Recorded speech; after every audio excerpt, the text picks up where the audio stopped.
Now we have audio. It's been that kind of day.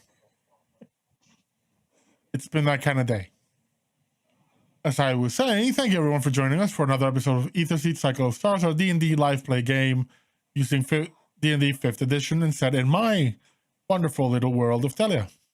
It's just the clock moved forward into more of a modern age, so it's industrialized magic and consumer-ready spells.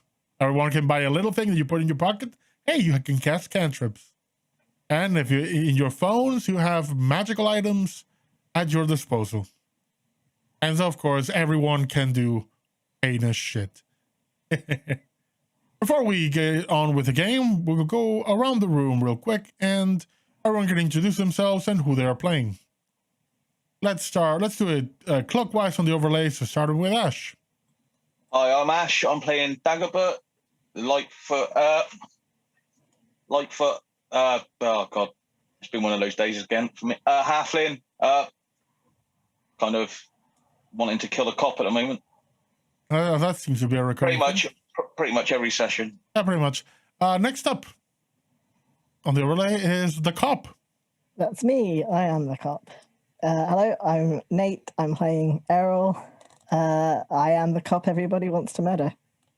Cool. Next up, save the chef, save the world. Hi, I'm Jade. I'm playing Will, and I am not enjoying the fact that people are trying to kill me right now. Because you should get used to it. I mean, yeah, but my van is going to get destroyed, and I really don't want my van being destroyed. Should get used to it. My poor baby. And speaking of the dead, in related matters. Hi, I'm Kat. I am playing RaQui, who is a medical examiner and apparently likes dead people and creating dead people by running them over. Sometimes.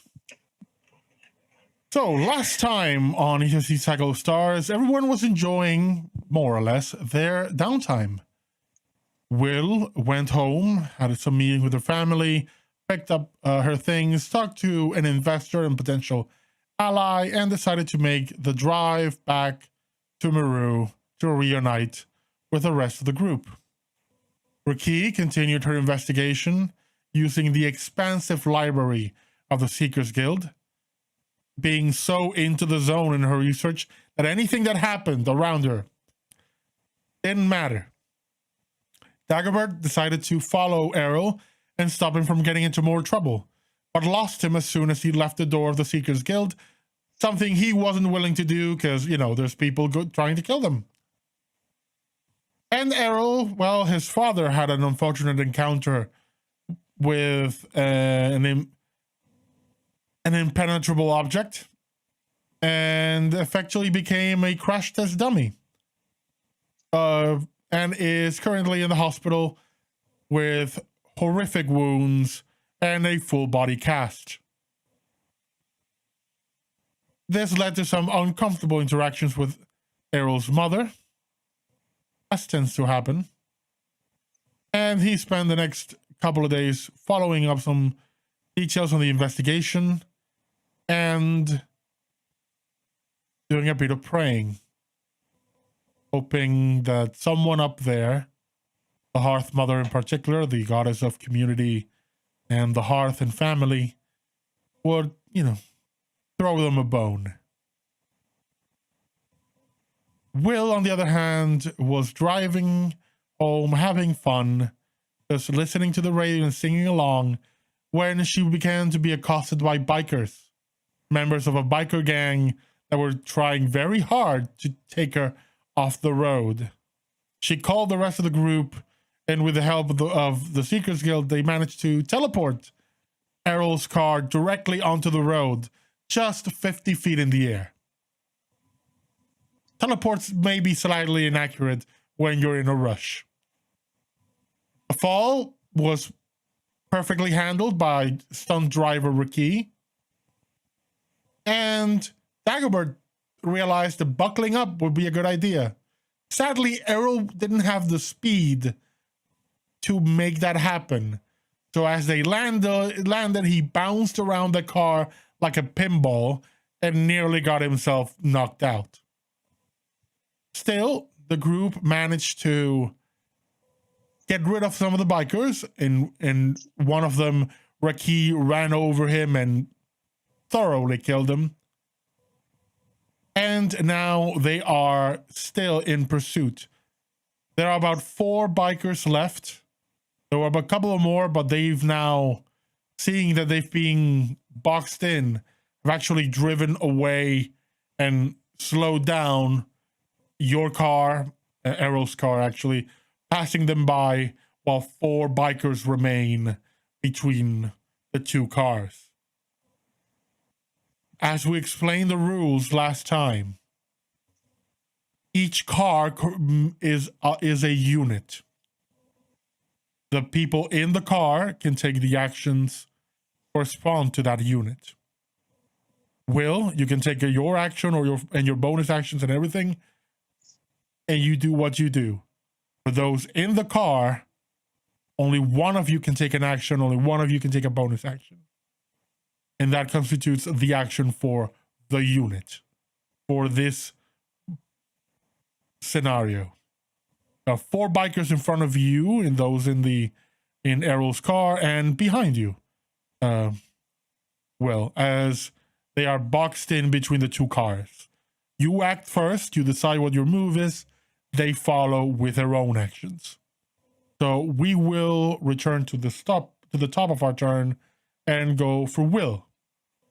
The last thing you did, I remind you, was you put on the brakes, made one of them slam against the back of your van, and 2 of them went down. On the other bike, one of them managed to nearly stop, and his companion jumped up onto the roof. But since then, they were shot off the roof, and those bikes are gone, leaving they hadn't left about 6, but 2 left.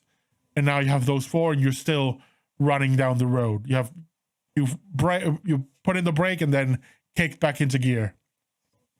And the 2 of you are just still driving after running over people and causing them murder, death, mayhem, as would be said in the Demolition Man. So, Will, there are 4 bikers behind you. What do you do? I'm going to... What kind of road is it? Is it like a highway? It's a highway. It's a highway. It's a 4-lane highway, 2 lanes on which you are on like the right side of this lane, going, let's say southward, and then opposite that with like a really big gap is the other side of the highway that goes northward. So you have 2 lanes that you can move in. Okay. And are there any like lay-by turn-offs that are gonna be? Not in this section of the road. Okay. This section of the road, you are basically in between one region and another, and you have a section of about an hour's worth of drive that is just straight highway.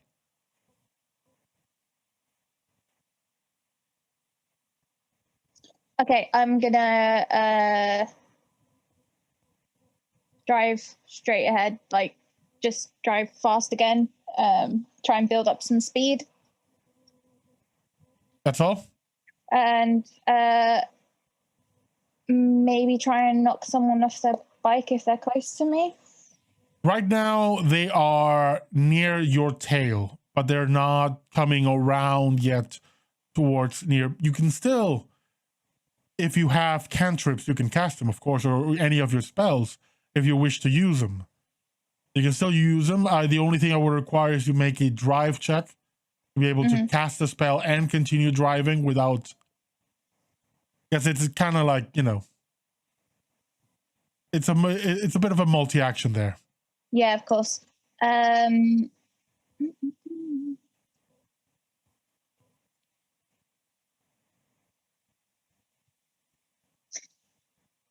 I able, this is a weird question because it does say creature, but am I able to use like Shield of Faith on my van? I'll allow it. Okay. Because that's a bonus action, so I think I'll do that. And then it gets like +2 to its armor class. You cast the spell and you just grip. You take out your weaver and you just focus and grip on the steering wheel real tightly, and this golden sheen begins to go from the steering wheel across the dash and out, and begin to cover the outside of the van. It almost there's a almost sparkle effect on it. You just threw a bunch of sparkly paint on your van, especially the back doors are shimmering. Cool. I'm gonna protect my car. I'm gonna protect my van. That's all I care about. Protect my van. Okay. Yep. So I'll do that. And I'm guessing drive action, right? So 18 10. plus 18 plus 1, so 19. You're cool. You literally just hold the wheel while you focus on this. You didn't have to turn or anything. You're good to go. Cool. Gonna take anything else you wish to do? Or good for now? Good for now, yeah. Okay. See what the others are up to. In the car behind them with the bikers in front, what is your action? Don't everyone speak at once. I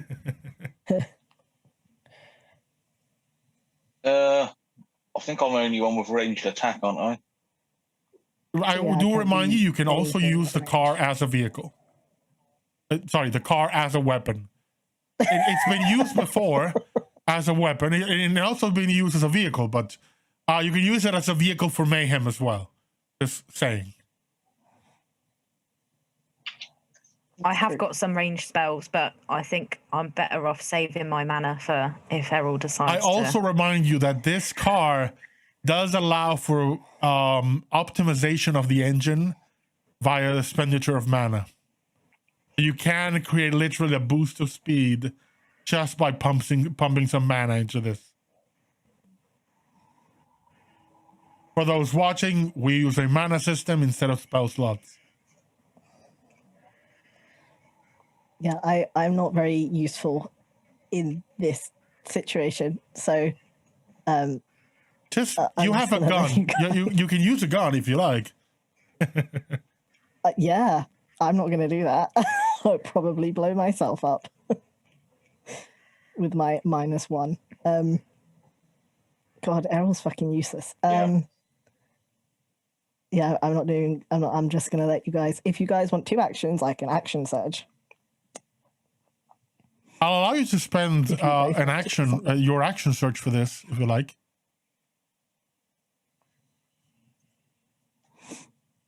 So what is the plan? We just got to save Will. You're going to kill everyone. That's the plan. I mean, I can put some mana into the car and try to knock everybody off their bikes, but it's whether or not you guys want to do anything else. For every 2 points of mana you pump into this, you increase the efficiency by about 10%, meaning you get like a 10% boost of it for speed and handling and everything. It becomes a +2 bonus on drive rolls as well. That's useful. With the more you put into it, there's a limit though. This car specifically, because it's an older model, can tolerate safely up to 30% increases. After that, anything more will boost the speed or will have a negative impact on the handling. The bonuses disappear and it becomes a -2 and a -4 and so on. You can go full on DeLorean and try to get to enough speed to travel to the past, or you're going to have a massive penalty. Might be worth doing a little. Is it an action to boost the car? Yes, it is an action. Actually, it's a bonus action to pump the thing. What you do with that, aka, drive it into people, that is an action. Yeah, we're thinking to go for that. Yeah, man. Do it. So how much do you pump in? Just 2 or 6 to go full 30? I think we'll start at 2. Okay. You just channel some of your mana naturally without even needing your weaver. That's your inner power. You just focus on it, and you see there are kind of like receptors on the steering wheel. You put on your thumbs, and you just pour the energy, and the thing lights up. The dash comes alive with new meters that indicate the input of mana, the increased efficiency. So you're going like you're going fairly fast, and you see the speed gauge just goes a bit more. That is a boost. What do you wish to do with your newfound boost? I'm gonna try and knock some bikers off. Make a drive check. I'm gonna make an opposed against theirs to see if they can get out of the way. At the speed you're going now, there's a fair good chance that if you hit one of them, they're gone.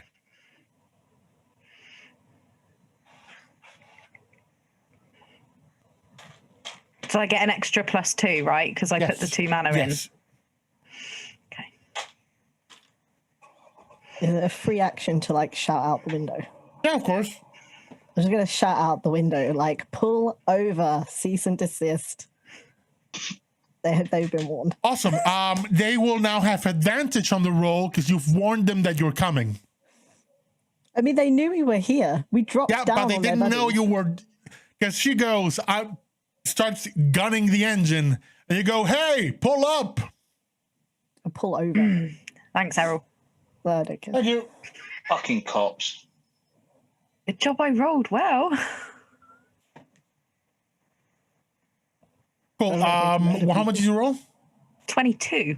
One of them rolled a 24 because of the advantage. That one gets out of the way. The other one, you crash into the bike.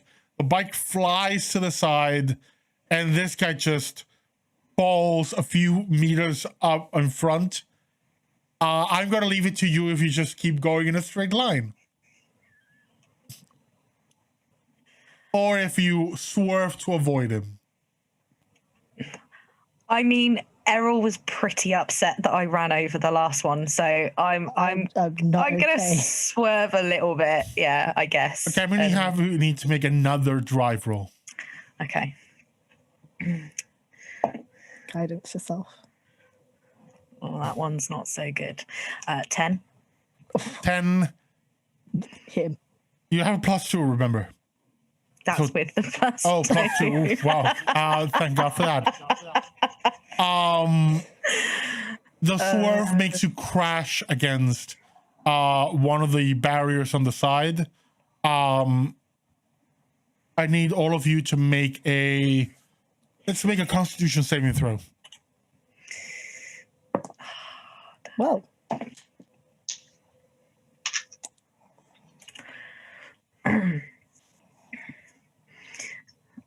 14. Okay. 15. Dagobert? 15. Sorry, Errol. 5. I rolled a 2. 5. You all take everyone. I'm down. Sorry, Errol takes 1 point. 1 point of damage. Errol takes 1 point of damage. He's unconscious. The two of you sustain. He bashes his head against the window. I had my seatbelt on this time. Cool. You still bash your head against the window that is right next to you. Dagobert's there considering, he's thinking, maybe I should just lean over, undo the seatbelt, open the door, push him out. Do it. No. Looks around and you think, no, people will notice. Next time. Would they? With that, it is turn of the bikers. The 2 bikers are near the van. One of them is going to move to the other lane and push, try to get near to Will, and Will take a shot. The other one the one that avoided the hit, thanks to Errol, will slow down, get in line with the front seats, and take a shot. Headshot on Errol. Props. The one that shot was shooting Will rolled a 9. The shot goes wide, doesn't even hit the van. The other one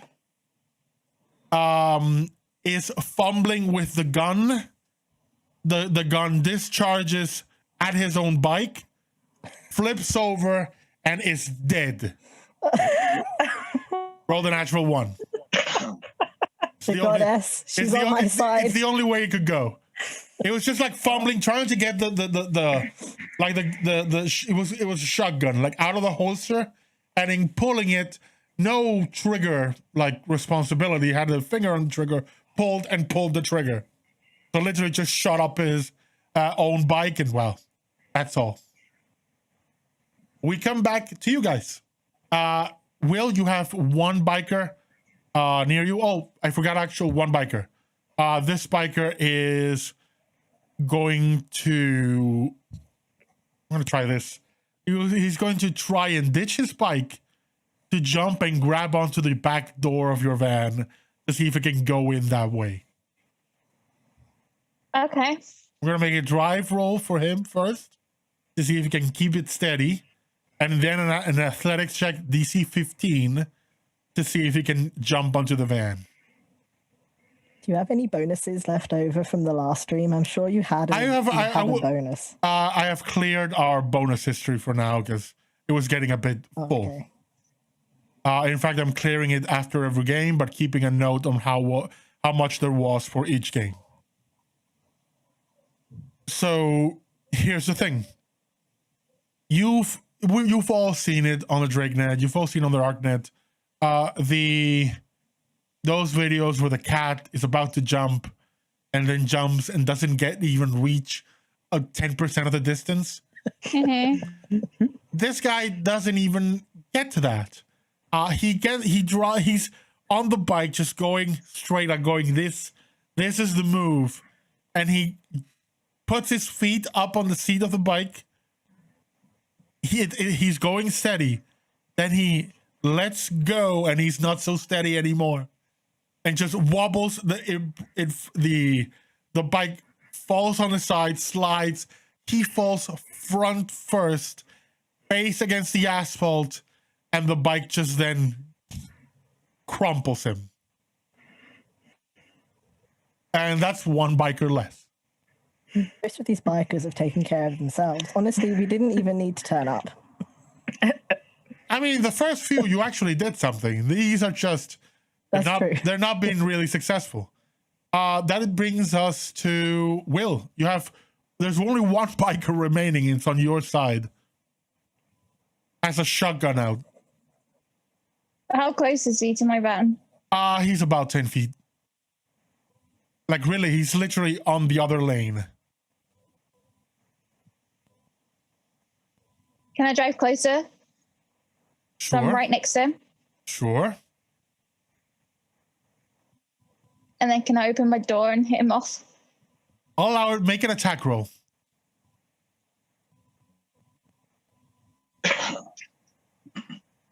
Natural 20. I won't even roll for him. You just whack him.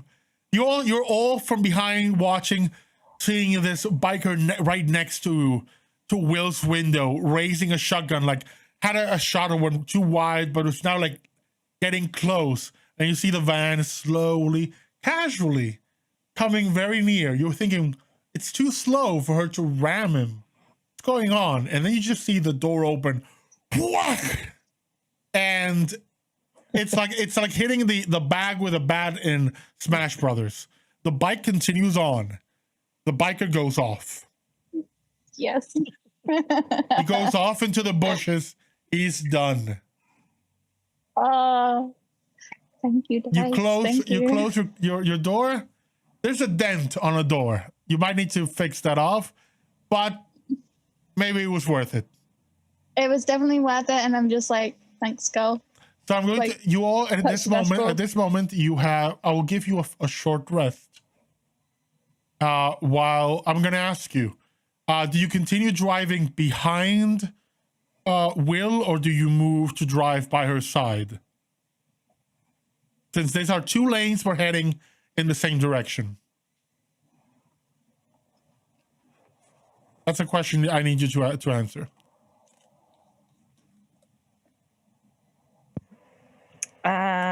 Also, does anyone stabilize Errol, or do I make Nate roll a bunch of death saves now?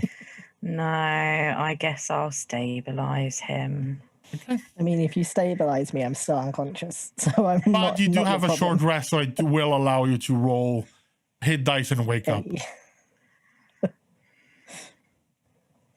Yeah, I'll stabilize him. Be Okay. nice. So you can spend your hit dice to recover your health, and if anyone wants to spend any healing on anything, any charges, go ahead, spend them, and recover any health you want.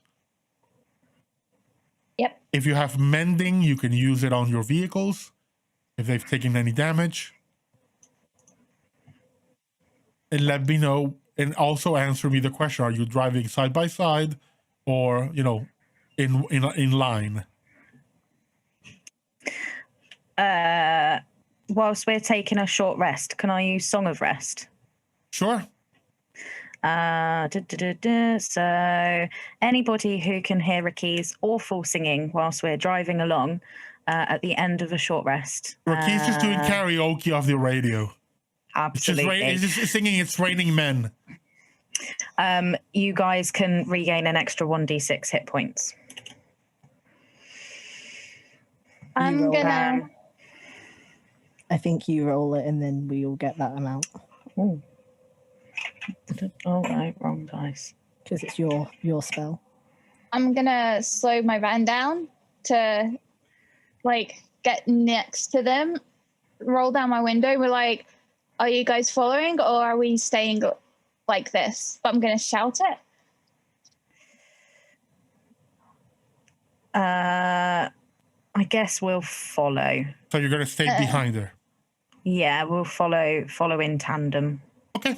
Okay, and then I'm gonna put my foot down a bit more again, and then like. And as we pull back, Dagobert's like that. Fuck you. 4 hit points, by the way. To who? To Will or to the Arrow? To Will.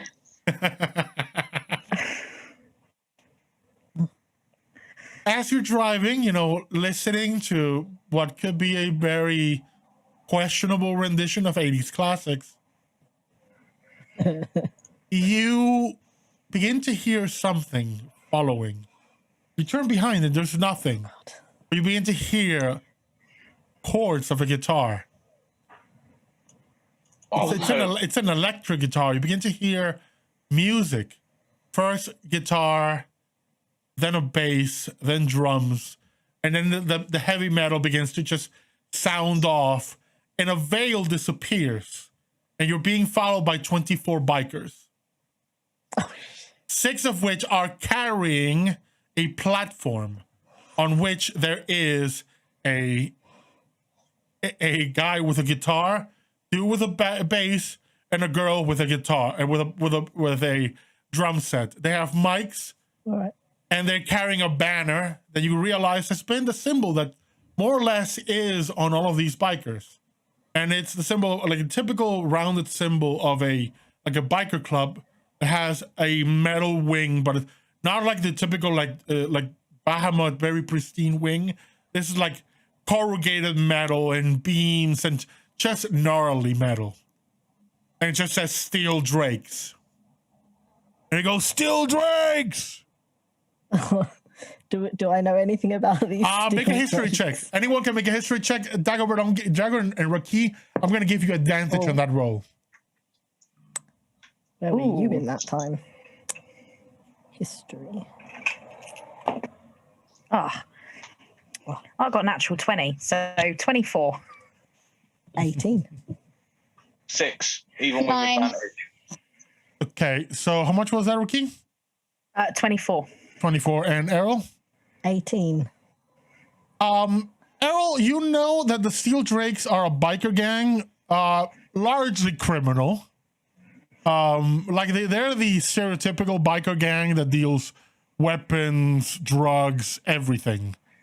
But they're not usually your problem because they're Cartesian. They're from across a continent. RaQui, these people are a constant threat to security in Cardiff, they are labeled a terrorist organization. These fuckers are dangerous. What the fuck are they doing here? And with the 24, you recognize the 3 individuals on that platform playing the music. They are Sig Thunder, Big Fulmin, and Rig Renoon, who are the 3 leaders of the gang. Also, they are an eponymous band called Steel Drakes. And they are just playing there. It says, you can run, but you can't hide, and we'll catch up. And they just start playing, and as they play, they seem to be going faster and faster. And there are now 4 bikers just getting closer to where you are. So we're back to that, to your car combat. Will, tell me what you're going to do. Oh, God.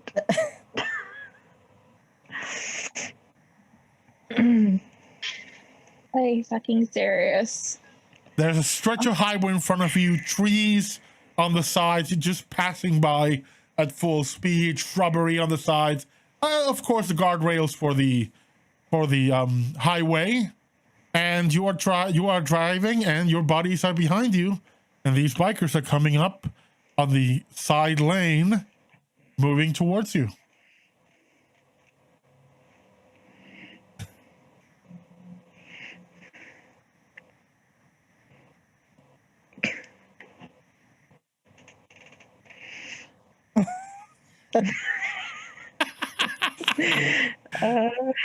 Short circuit. Put your foot down. Yeah, I'm just, for fuck's sake. That's it. I'm just gonna foot down, just keep going. I need to find a turn off. Please. I told you, there's about an hour's worth of drive without anything. I know, but I'm really hoping. So I'm gonna guess you guys are changes. Since Will seems to be flabbergasted at the moment. I'm guessing you behind. We're gonna do a drift, pull up a gun, shoot, and continue drifting. Do it. Not sure RaQui's driving skills are up to that, but yeah. So what are you doing? There are 4 bikers now. 2 of them are near you. The other 2 are closer to Will.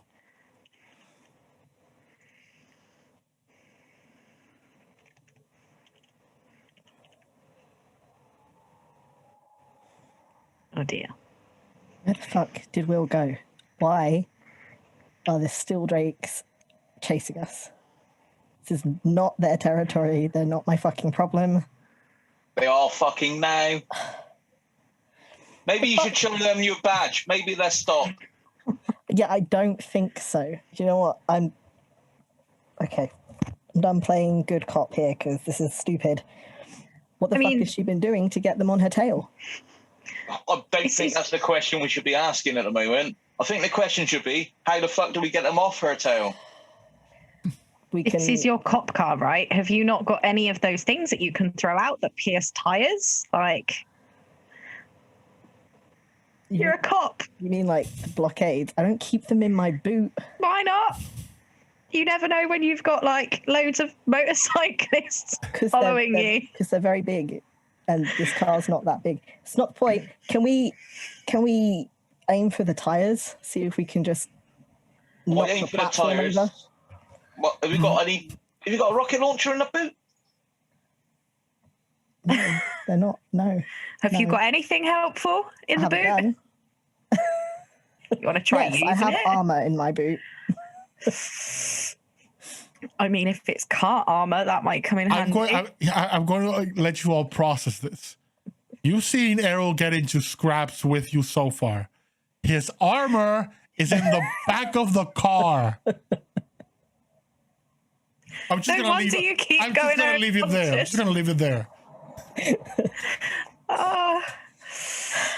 Okay. I don't usually get into this much fucking trouble. Okay. Dagobert, you're a better shot than me. Can we just get rid of the guys holding the fucking platform? Those guys right now are about 100 feet away.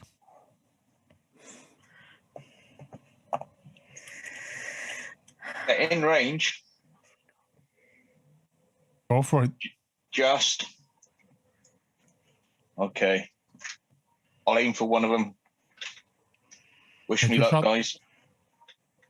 Good luck. 16. 16. You hit the guy. Roll your damage.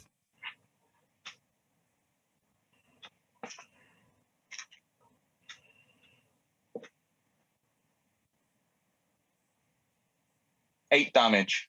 You strike him and it hits him in the shoulder and he swerves a bit. But you realize that as he moves, the bike doesn't move with him. The bikes that are carrying the platform are chained together. So they're moving as a single thing. Aim for the bike. Did you see that, guys? Do you see that? They're like taking out one guy on a bike's not going to fucking help. Yeah, but if you take out the bike, the You know what we platform- should do? We should pull next to that stupid bint there, get her into our car, and just use her car floor it. to take them out. She'd probably cry though. Yeah, but it's a good idea. You can send her van to Valhalla.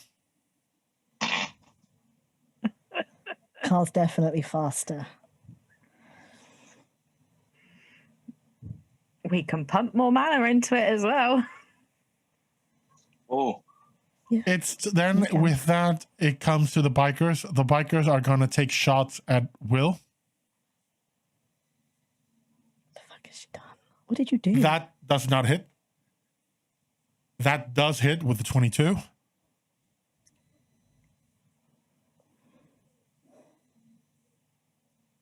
That is an 8 that overcomes the door's hardness of 5 and Oh, pierces the glass. Your Will, you are getting a reroll, which should maybe use. But your your door will no longer offer you any protection. Next shot that comes at your door is hitting you, which means these bikers, one of them just shoots, and the door just is peppered with holes. Glass explodes inward. You're not hurt, but you can tell that this door is Swiss cheese now. Poor van. my poor van. Even with my shiny AC to Hey, it now. you added sparkles to the car. That's +2 AC. Your car has a natural AC of 12. It's a van. It's up to 14. I still rolled a 22. My van. Here's the thing I'm going to tell you can do. I hadn't thought of it, but I was thinking now. If you can use your action in your turn to just make a drive check, DC 15. If you make it, anyone attacking your van gets disadvantage. Because you're basically evading, bobbing, weaving, stopping them from getting a clear shot in. I'm going to now use the next two are going to shoot the other car. Another 22. Ooh, that's wonderful. I'm going to roll a d4 and see where it goes. Errol. Errol, your back, one of your back doors is blown clear of the hinges. No. And you take 3 points of piercing damage from some of the shot that goes in. The next attack, the second attack misses wildly. Doesn't even hit the car. Back to you guys. As a free action, are the seats in this car the ones you can pull down so you can reach into the boot? Make an investigation check. Know where this is going. 22. 22. Yes, you actually find the buttons. You just need to move Errol out of the way so you can do it. I'm in the front seat, aren't I? Move.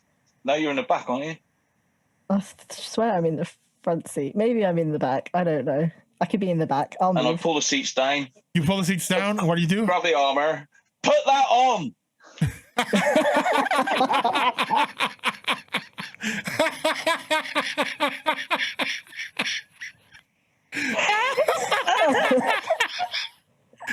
I love it. I love it. Oh, that is wonderful.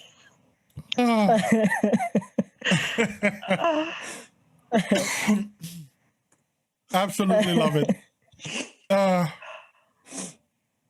Okay, so Action surge. I'm not even gonna. You're not. It's not even an action. So what are you guys gonna do? I think it's Will first. Yep, I'm gonna do a drive check. Okay, make your drive roll. With a 11, that's not That's gonna not gonna help. do it. But you have a reroll. You were granted a reroll. We've all got a Reroll. reroll now. Reroll, Thank you, was reroll, generous. reroll. A natural 20. Perfect. Everyone attacking you on this turn will have disadvantage because you're basically driving like a lunatic. You're going faster than stopping, then weaving. Still managing to stay in front of your ally's car, but making it very difficult for someone to actually get a good shot in. And that's for you. What do the rest of the group do? The two bikers are driving on the lane beside you, but they're basically like one behind the other, driving next to your car. I still think we've got to take out the platform.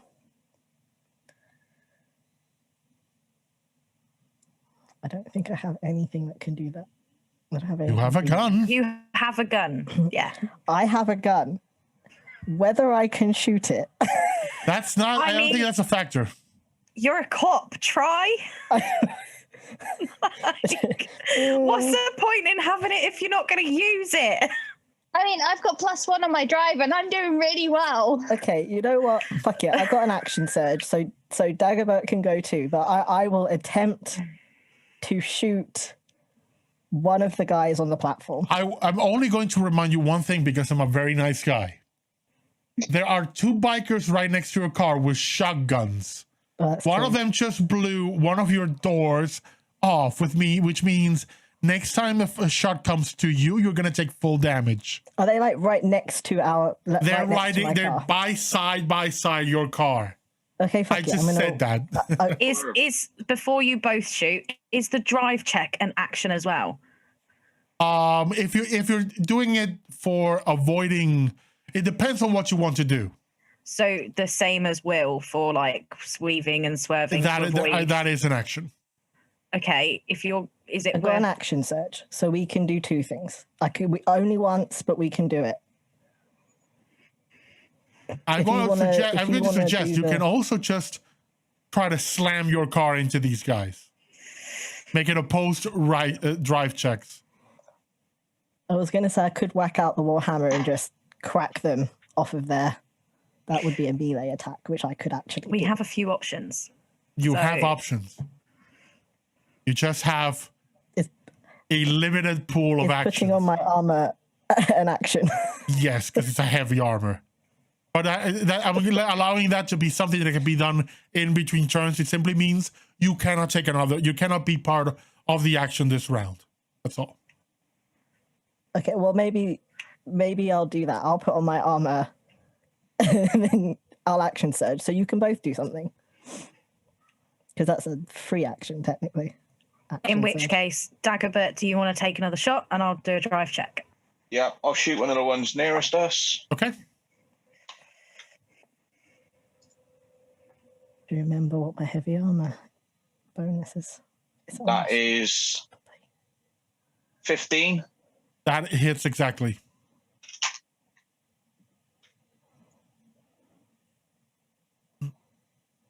And 8 points of damage. 8 points of damage. You hit this biker.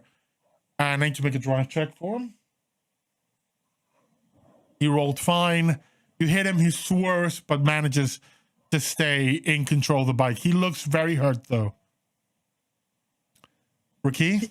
Do I still have the +2 from putting the mana into the car? In which case, it's 16. Oof, nice. I'm going to roll for them both.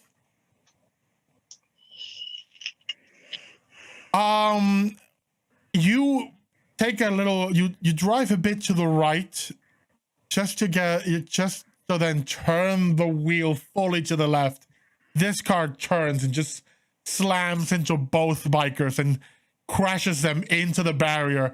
And you go for like a good 10 feet where it just sparks and screams.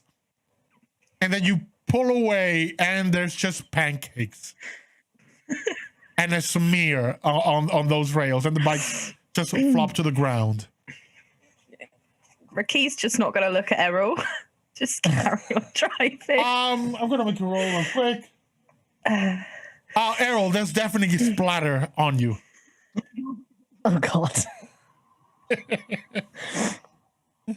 Having flashbacks, like my dad's in the hospital. I'm gonna get murdered. I'm gonna die on the fucking road. This is great. I'm having a great week. I haven't one fucking Seeing week. this, the bikers that are on wheel pull back and go back to the main group, and you hear the music change, and it stops. Oh God. Well, we got ourselves some dangerous people here. Don't worry. We're gonna do something special for you. We're gonna go out with our hit single, Roadbreaker. And they start just playing this heavy metal tune, and they just go, road! And all the bikers near go, breaker! Road! Breaker! And they go, road! Breaker! And you see the music begin to just echo further and further and resonate along all the bikes. And you see them begin to move closer to one another, and wires begin to cross between the bikes. The platform begins to meld into the bikes that are carrying it. Steel begins to bend and screech and connect. And the shapes begin to twist and turn, twisting metal, just screeching in the air with the music as its background. And then the bikers themselves begin to meld into the form. Flesh and sinew combining with metal, blood mixing with oil and gasoline, fire emitting from exhaust pipes. And this figure changes and becomes impossibly big. And this amalgamation of metal, steel, and flesh. And at the top of it, as it grows, three things grow out of it. Again, a mockery of life and engineering. Just, again, someone with a guitar, someone with a bass, and a full drum kit with someone sitting behind it. But they too are a mix of just pure cyborg, just steel and flesh. And I'm going to share with you in our chat what you are seeing. And I'm going to present to our audience the Roadbreaker. And this thing is now running behind you at full speed. You are facing the Roadbreaker. The music continues as this thing stomps on the road, the asphalt cracking under its feet. And it just goes faster and faster and faster. And it's coming for you. And it just goes.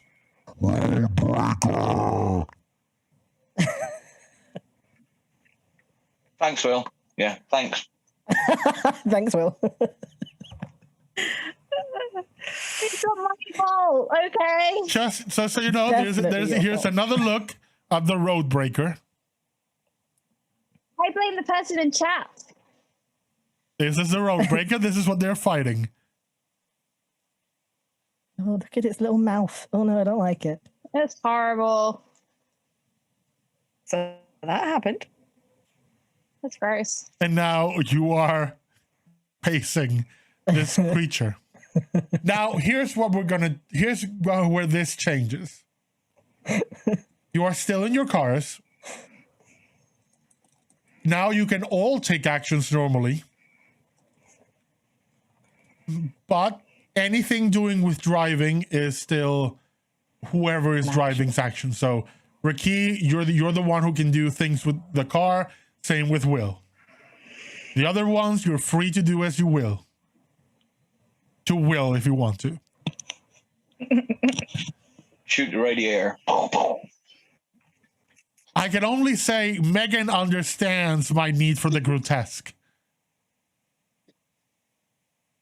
In fact, as you watch this, you realize this creature, yes, there are eyes looking all at you. There are mouths screaming and just shouting along with the music. And the road breaker beckons.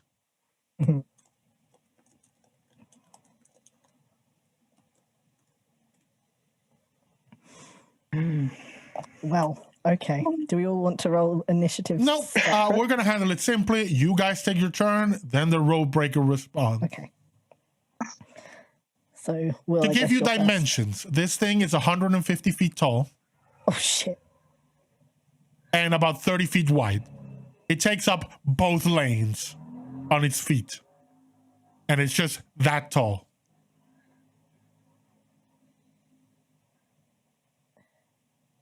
And it's made of flesh and steel.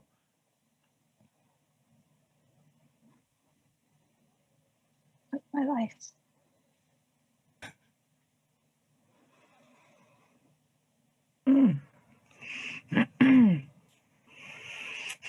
Take a minute. Take a minute. Quick question: does because I used to drive, does it have disadvantages at the moment, or is that ended? That was for the previous round only. Right. Okay. So if you want to do it, it needs to be done. It's like using the dodge action in your turn. Okay. Okay. Cool. I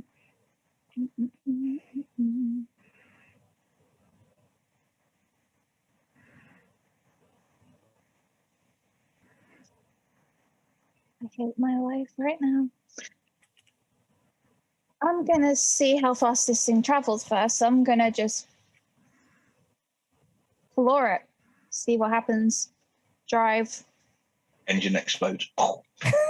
Yeah, I don't think we're going to outrun it somehow. Cool. You just kick this into gear and go faster. Yeah. So using drive. Do a zoom. 15. Cool. Are you using the same thing, trying to keep yourself just dashing away so you don't get hit? Cool. Currently, I want to see how fast this thing can travel, so that's what I'm going to start with. Because it seems to be this thing seems to be following you perfectly. Yeah. Errol, or RaQui, or Dagobert, the car team. On the drive check, can I pump more mana into it at the same time, or is that going to be too separate? That's going to be your bonus action. Okay. So if I was to put another 4 mana in turn to 6, you would get a lot more potential speed, but you would definitely, if you pump it, you're gonna overshoot Will. You're gonna leave her behind. I mean, I'm considering that at the moment. If I go for we're all like, fucker, we're done, we're out. Bye. If I go up to 4, will I stay with Will? I would say yes, but no, you won't be able to drive behind her. You need to. I mean, you can keep the speed down, but and even now you can just floor it and catch up with her if you want to drive side by side. Is it if I put another 2 in? But you can pump it, of course, to get more maneuverability because you do get more efficiency out of the car. Yeah, is that also going to give me another +2 on drive? With another 4 mana, mentioned it's +2 for each 10%, so you would get the full +6. That is the maximum this car can handle. That's 4 mana. With 4 mana, yeah. You could do 2 more mana. It just with the speed, it just increase the maximum speed you can get. It's my mistake for saying you would shoot. It's only meant if you would shoot if you gun it. But if you don't gun it, you can just keep speed. I'm gonna put 4 more in. I'm gonna take it up to max. Cool. It's ready. It's ready for you to make an escape. This thing lights up like the DeLorean in Back to the Future. There's lights everywhere, and this car is ready to go. And then just as my action, I'm just gonna do a drive check. Cool. And I'm gonna ask again: are you gonna go side by side with Will, or still driving behind her? Well, I'm gonna go side by side now. Cool. Out of curiosity, the door that has disappeared because of Errol and the door that has disappeared on the van, can they be together, or are they on the same side of the vehicles? I mean, the door that disappeared on the van is the driver side door, and didn't disappear. It's still holding on, but it's very damaged. The one on your car, on the back seat near where Errol was, that blew clean off. So I'm gonna line up so that the damaged door is in line, is next to the missing door, if that makes sense. Okay, so yeah, your back seat door along with the van's driver door. Yes. Okay, yeah, that's fine. You would need to get a bit ahead of Will, but that's fine. Yeah, and then I got an 18 on drive check. Awesome. The attacks of this thing will have disadvantage. It is the road breaker's turn, and you hear the stomp and the music in line. They actually seem to be in rhythm. And this thing just raises its weird gun-like right appendage. It's not an arm. It's not a hand. It's appendage. And will shoot. It'll make 2 attacks. Okay, that is a 22 against the van. That hits. And with its advantage. And that is a 15 with disadvantage against the van. Mm-hmm. So the first shot hits and blows a chunk of the roof of the van. You're getting a lot more air inside. My hair just goes out. Yeah. The hair is now just going right up the ceiling. It's now covering the rest. Yeah. You basically have your own fire alarm going over the car. The second one, I tell you, this will hurt. Mm-hmm. Okay. Will you take 6 points of bludgeoning damage? Cool. The second bullet passes by, and it's a screech of metal as this thing tears a chunk of your van. The second one it doesn't fire with the same precision, and it actually lodges itself. It goes through one of your back doors, goes through everything that is inside, like cooking utensils and stuff. It's actually stopped by them partially, but it still impacts with a thud on your dash, on your right side, or left side, depending on what you are. I think it would be left. You drive on the left side. The steering wheel's on the left side in these cars. So American style. So yeah, fuck you. So your right side dash. This thing impacts. It's a bullet. The bullet. The head of it is metal and it's shaped like a skeleton with its arms crossed. And the head is a grinning skeleton that turns to you and goes. Wow, you're one ugly baby. You have this grinning skeleton bullet just right next to you. Wow. Befriend it, make it. And then it just goes silent. Has all the kinetic energy and it just goes dead. But it is a bullet the size of your driver's seat. It is your turn again, guys. Okay. Do we all get to go? Yeah, that's it. Oh, you all have your turns. Okay. I need a drink because that was murder on my throat. I can imagine. Okay. How close is this thing to us? Is it still pretty far away? No, this thing is about 30 feet away. It moves fairly fast. It's about 30 feet away, which would make if you were trying to shoot it, 30 feet. If you're trying to shoot the people on its head, about 120. I think that's out of the range of the guns. No. Not of mine. I haven't looked. Should I attack with a? I don't feel like shooting at them is going to be helpful for Errol, but I can't do much else, so I'm going to Shoot the drummer. Shoot the drummer. No one likes a fucking drummer. Where's my pistol? +1. Shh.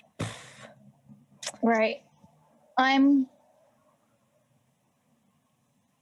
Which side is the other car on?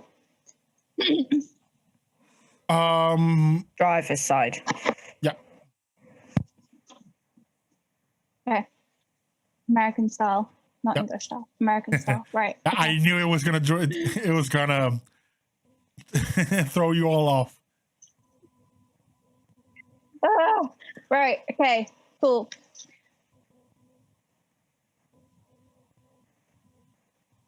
I've got my stuff.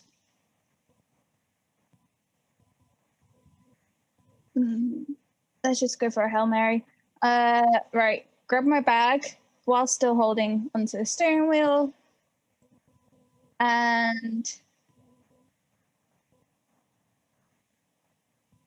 Does it look like you're about to jump? yeah, I will be in the back and I will reach out as if you're to help you come over. Can I use TK to steady the steering wheel? I will allow you to use TK to give her advantage on the drive check she needs to make keep this car steady long enough for her to jump off. Okay. Yeah, I'll be here to catch you. So if you can get over, I'll make sure you don't fall out. For those wondering, again, everyone in this world has magic and cantrips available as just consumer items like little SD cards that you're plugging into their phones. TK is Mage Hand. They all have cutesy names, much more marketable than Mage Hand. right. Okay. Let's see if I can jump across. So The DC for this drive to keep it steady while you jump is 20. wait, hold on. I have a reroll just in case. And you have advantage. Oh, do I? Awesome. Yeah, because of the TK. Yeah, there is one reroll here for. Yeah, there's one next one for you. I rolled a 19. I have +1 for my advantage. With the advantage, okay. That was with the advantage. The other one was a 9. Then you lock it in, you move it to where you need it to keep it in line, and then you feel almost like a shimmering hand. You almost see just like the outline of it, and just grab where you were holding and keep it steady. Great. A bit eerie. And RIP van. And you jump out. Yep. Okay, this is gonna be again a DC 20 athletics check, because you are literally jumping from a van at high speeds into a car that is lower in height. Even with a broken door, it's lower in height. That is also going at high speeds. If you fail, I will give you a dex saving throw with advantage, which is where Errol's help would come in. Mm-hmm.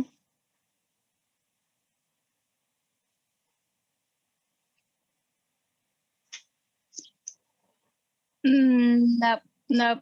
That was bad. Use the reroll. That's definitely a reroll because that was a Oh one. no, wait. That was a Maybe natural reroll one. the reflex save. The reflex save is to make something, is to avoid something catastrophic happening. Yeah, maybe just reroll it, see if you can get in the door. Yeah, because Depending how much do you roll? that was a one. Then I will tell you, with a 1, here's the thing: if you fail, but fail by 4 or 5, there's going to be consequences, but not too bad. No, The deck save can still help you. Yeah, With no, a 1, even I'm with dead. the save, there will be heavy consequences. Yeah, reroll it. and I'm not doing that, so I'm gonna reroll because no. God. Bye, Will.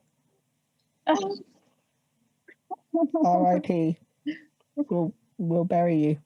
Yep, thanks. That I would appreciate that a lot. Oh, for God's sake!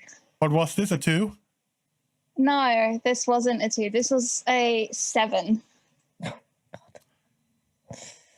Will, you're ready to jump. You have your bag.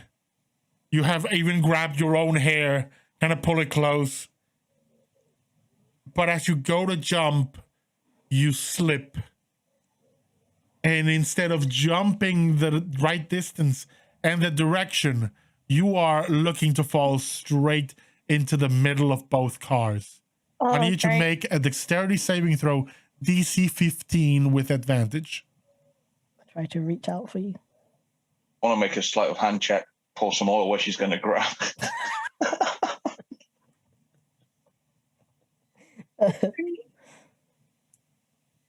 Natural 20. Oh. Natural 20. Boring. You grab onto Errol's hand and one side of the door. It's not catastrophic, but I'll tell you, your things, they're gone. In clambering on, they go away as they hit the ground, and just the sheer friction rips them out of your hands. You will also take a bit of damage. Let's call it road rash to be gentle.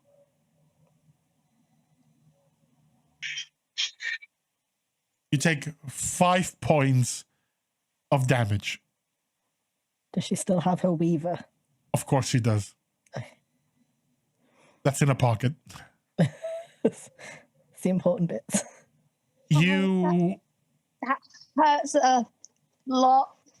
Yeah. Dagobert just looks over and he's like, "We're going home to get all your stuff then." That might burn, but it's not a fire burn. That is a... You're being dragged across asphalt at high speeds burn. Mm-hmm. Do I need to pull her back in, or is she good? Oh, no, you're going to... I'm assuming that's included in the roll. Okay. If it was athletics, it would have been all right. Not so much reflex. You pull her in. Dagobert, you're still holding on to this van. You let go. I get it to turn, and hopefully it flips. I'm actually going to allow you to do that. It's going to be a drive check with disadvantage because you're literally holding it remotely with Mage Hand. Mind bullocks. Now that's dexterity plus. If you're not proficient with the drive skill, that is just dexterity. Okay. And yes, we do have a drive skill. 22. With an expertise that is no, there's both ride, drive, and pilot. Pilot for other vehicles. With a skill that almost would let people think that you've done this before. Dagobert, you do a few moves and just use what speed there is in the car before the gas completely drops, and maneuver this thing to just flip over. It moves to a side, hits the guardrail, and just lifts and begins to tumble. I need to make a roll for the road breaker to see what it does in the presence of this new obstacle. But you are now all confined to the same vehicle.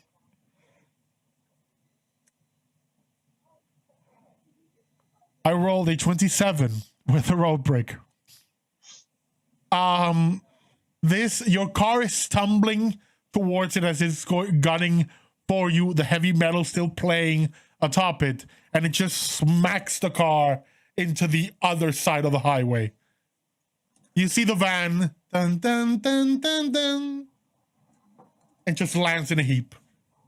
It will be carried on to Valhalla by the Valhalla. by the Valhalla by the Valkyries. Yes. There's a bunch of vans with wings. We will have a moment for my van. I'll take a pot shot. Oh, fucking van. I mean, there's silence for the van. You keep going full sprint down this highway. It's the road break. It's still the road breaker's turn. Used his reaction for getting anything away. The music shifts while it's playing, and now it just moves forward and will attempt to punch down on the car.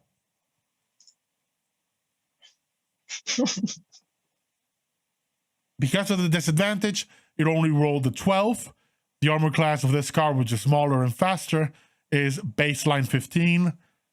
And you have disadvantage because of the your driving. Drive check. So it is now the turn of your group. Again, you can all take your turns, but only the person who's driving can take an action for the car. Like a stupid idea. Are going to climb the road breaker? I was thinking about it, yeah.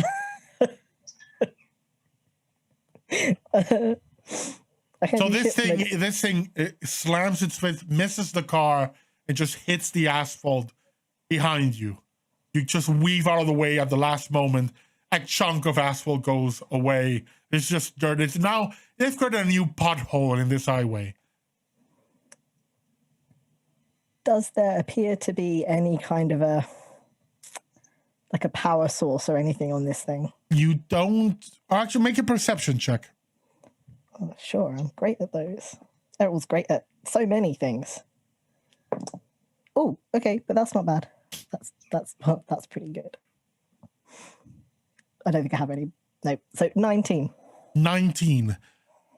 There seems to be an engine because you see exhaust behind it and onto its sides that are emitting smoke. But you don't know, you can't see it. It has to be under the mounds of flesh and steel that make up its body.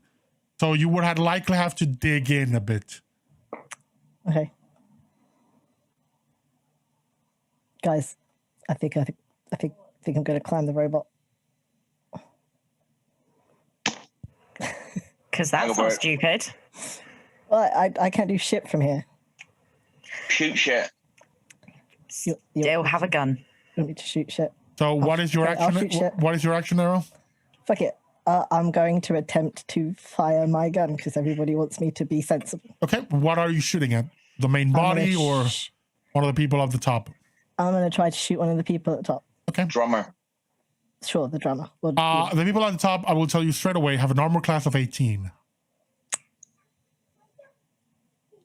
If you're attacking the main body of the roadbreaker, has an armor class of 13.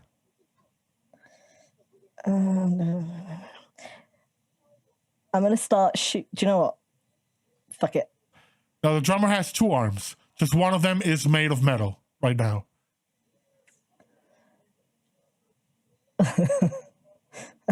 What? Where did the drummer question come from, chat? I was just like, why did I need to know that? Fuck it. I can't shoot this gun anyway, so I'm gonna aim for the drummer. Aiming for the drummer. These are steel drakes. They're not Def Leppard. They'll never be Def Leppard. Jesus, watch this be a fucking 1. Oh, A 1. an 18, and I have +1, so that's a 19. Cool. You hit the drummer with damage. That's going to be pretty bad. Oh, no, missed my dice tray. 4, -1, 3. 3. You shoot your Crisker pistol. The little beam of light goes up, strikes him straight in the chest.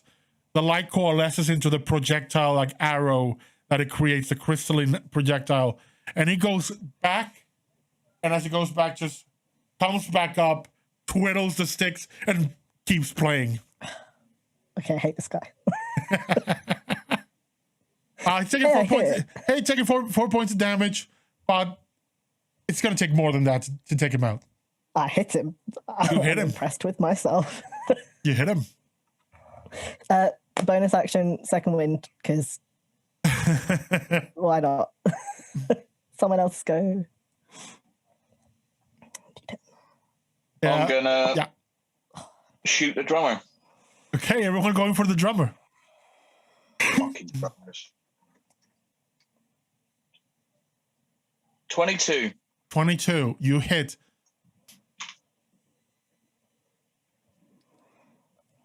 9 points of damage. 9 points of damage. A lot more. You shoot him and actually blow out one of his hands. And now he only has one hand. Actually, blow out his entire arm. He only has one arm. So now you're screwed. Continues playing at double time to make up for the missing hand. Should have just aimed at the drum. I've got. Am I able to do a thing or not? I mean, you have your own turn, yes? Yeah, cool. Yeah, you're just this world's Def Leppard's origin story.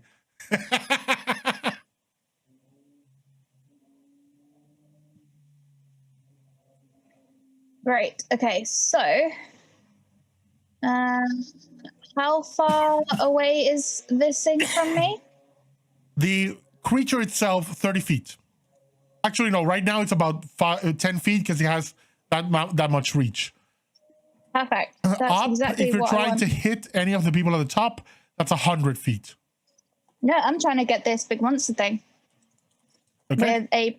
I'm gonna hurl a fireball of produce flame at it because it's got what, oil?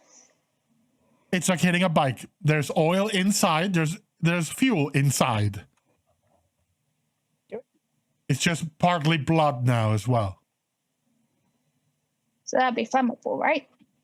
If you can pierce it and make it have exposed or something draining out, then yes, there would be exposed. It would be flammable. Flesh is flammable though, so, and it does have a lot of exposed flesh, so it will hurt. Yeah, let's do that then. That's not something I tend to hear in D&D a lot. Flesh is flammable. Flesh is flammable. So that was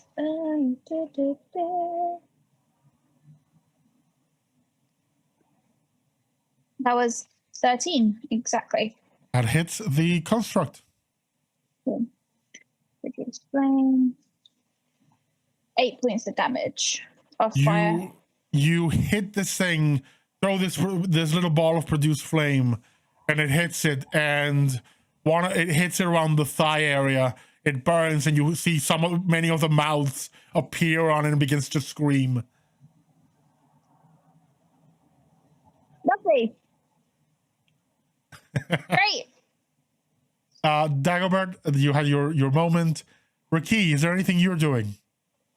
I'm just going to go for another drive check. Go for it. And put my foot down. 19. Cool. Remember, you have +6 now. That's with the Oh, plus. cool. I just wanted to remind you. It is the Road Breaker's turn, and it's gonna... It uses a bonus action to pat away the fire, and it literally just tears pieces of flesh out It's just like goop on the highway. And Maybe it'll just tear itself apart. and it's gonna fire a first attack is gonna fire a shot. That's already a natural one. The super gun appendage jams. So it with its other action, instead of attacking, what it does is reach its hand and the gun barrel just opens up. It like dilates. It just reaches down and pulls the spent bullet that was jammed in there. It just throws it aside, and the gun returns to its normal shape. It's not pleasant to look at. And that is its turn. It's your turn, guys.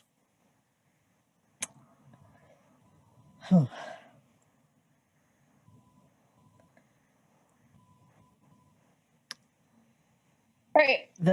Where Will hit it, is there now like a hole, or is it like, is there now a chunk taken out of it? No. Where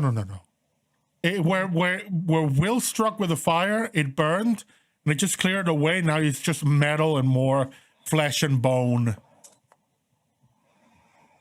This thing is too well built for that to blast a hole in it. It's a cantrip, for God's sakes. That's true. It's not like you use fireball to do this. No, but I've got guiding bolt. Guiding bolt is another thing entirely. I know. I'm going to use it. Um, I'm going to use guiding bolt. I'm going to go last. I'm going to wait to see what everybody else does. Okay. I want to try and pierce something so that it spills its guts or something. Okay. 13 again to hit. Also, straight up, just hitting his armor class is not gonna be enough for that. If you roll higher by at least 5 or more, I will allow you to do more damage. Even more if you do a critical. Bear with me a second. Yeah, you have more rerolls. Yeah.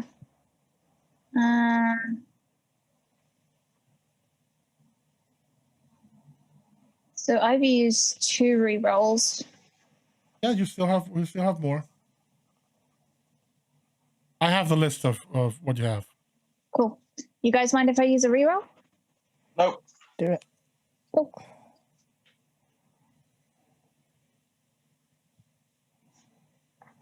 $17 to hit that time. 17. You strike with a guiding bolt, and some of it looks bent, like the area it has taken damage. Not enough to pierce through, but it is beginning to show wear and tear. If I use my +3 dice boost? In that case, a bit of oil begins to leak from it. Cool. So I'll do damage for the guiding bolt, and then next time I can set it on fire.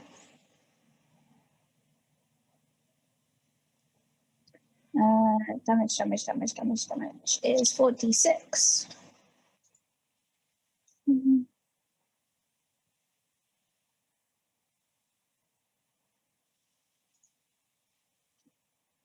So that's 13 points of damage. Well, radiant damage. Not very good. How much damage? 13 points of radiant damage. 13. Cool. You strike this, and it all the metal becomes golden as it begins to glow with radiant energy. Except the people at the top who look at it, goes, feel the glow, and keep playing. We're into it. That was Will. Who else is going next? I'm just going to go for another drive check. Go for it. Oh, natural 20, 27. Awesome. I'll tell you what happens. I'll tell you this. With the natural 20, it has an advantage, and if I roll any critical, it is cancelled. And it's a normal hit. That's good. Dago, you doing anything? Yeah, I'm shooting the drummer again. Go for it. You don't have advantage to roll against the drummer.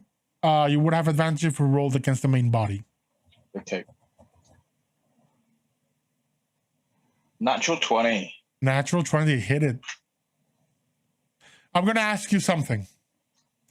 Are you hitting the drum? Are you hitting the drummer or the drum? The drummer. Okay.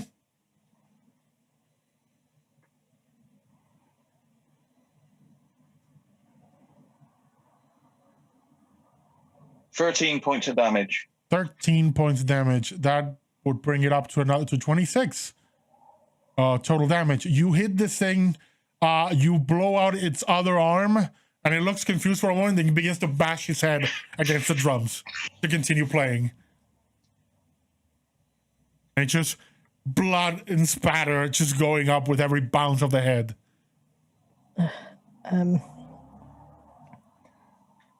Okay, I'm just gonna fire at the main thing Okay, because I have advantage. you have now, right? advantage. Which is good because 13.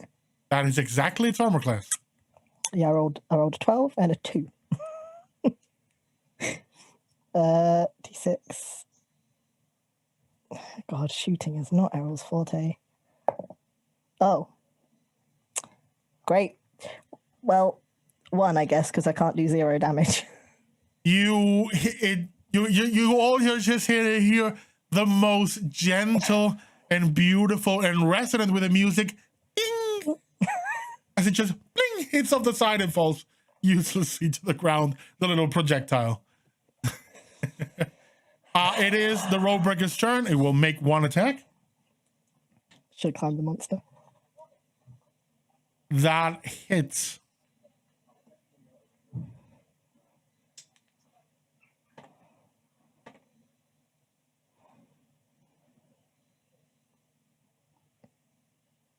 The car takes 14 points of damage as this thing moves close and slams its hand on the back of the car. You both, Errol and Will, you kind of push yourselves to like the front seats as you see the roof and the boot just get crunched, and now this hand is gripping the car. Its next attack will be against Errol directly. Oh, And this one is normal, no disadvantage because it is grabbing the car. So that is a 22 to hit. yeah, I think that hits. That is, you take 7 points of piercing damage. Ow. The hand is piercing, grabbing this, and one of the fingers rises, and this weird metal and flesh nail extends and just pierces you in the shoulder. And then retracts. The armor isn't helping. It is your turn, guys. RaQui, you seem to have, the car seems to have acquired a lot more weight since you last drove. You look back and literally this thing is holding onto the car. What are your individual plans? I am hurt.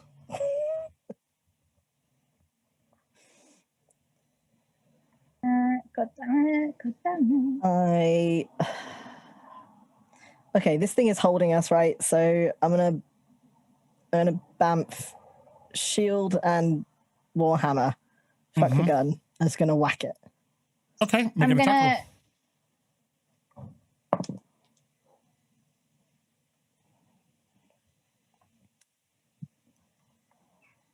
$19.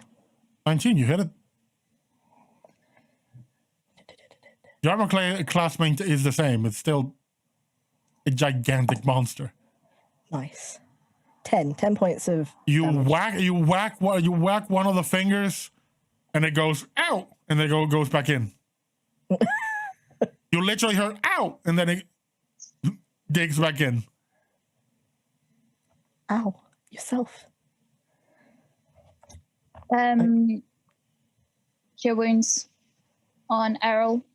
Not. Don't you want to heal cure wounds on the construct? No. Excuse me? No. Okay. Cure wounds on Errol. Yes, 1d8 plus 6. So that is 12 points of health back to you. Nice. Thank you. Sir. Almost at full. I'm gonna go for another drive check to see. I mean, is it possible to try and shake this hand off? It will be be an on the road opposed. still. It will be an opposed check. I mean, Straight up, this thing has a +8 to its drive. Just so you know. I mean, Well, you're I'm on plus sat 6 on now. +7. Technically, I've got +1 anyway. So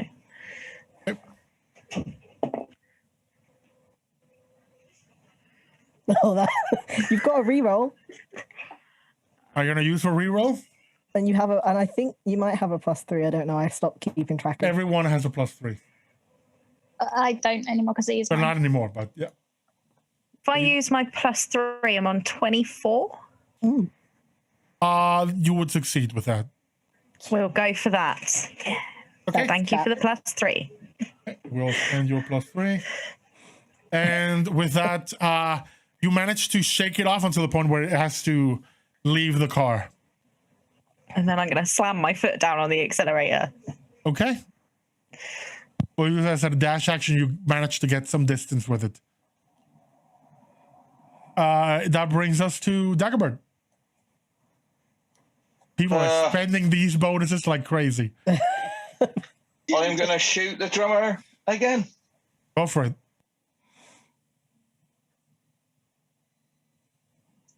$21. That hits. Ooh. 6 points of damage. 6 points. You strike him, and like your shot grazes the neck, and he just looks like dizzy. Like it started to bleed out, but he's still bashing his head slower now on the drums to keep playing. This guy is crazy. That is all. Is that all of you? That's us. Okay, it's time for the breaker, and he will try to grab onto the car again. RaQui, opposed drive checks, please. Do it. Believe in you. You've got another +3. Yeah, let's use it. 23. 23, 25. Ah. It just grabs onto the car again, but this time it's a straight up grapple. It grabs it. On its other action, it will bring the gun to bear. Oh shit. That is not enough. It's a 14. And it's trying to keep, when the car is moving, brings the gun down, fires, and this skull-shaped head with the twisted metal arms hits the side of the road, like right next to Dagobert. The asphalt explodes, the car is shaken to a side, but you keep going, and this thing is going with you. But it's not hitting. It's the ugly baby again. This time you don't have enough time to hear the it's gone by the time it sounds.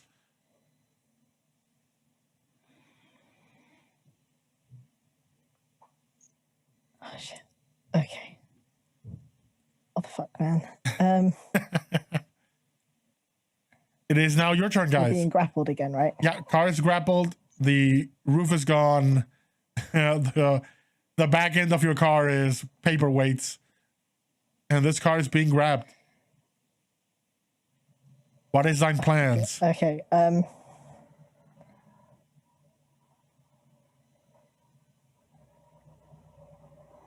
feel like I should just try to go and smack this hand off of us again. Yeah, I'm gonna do that. Okay. So I'm not much use anywhere else. So let's do that.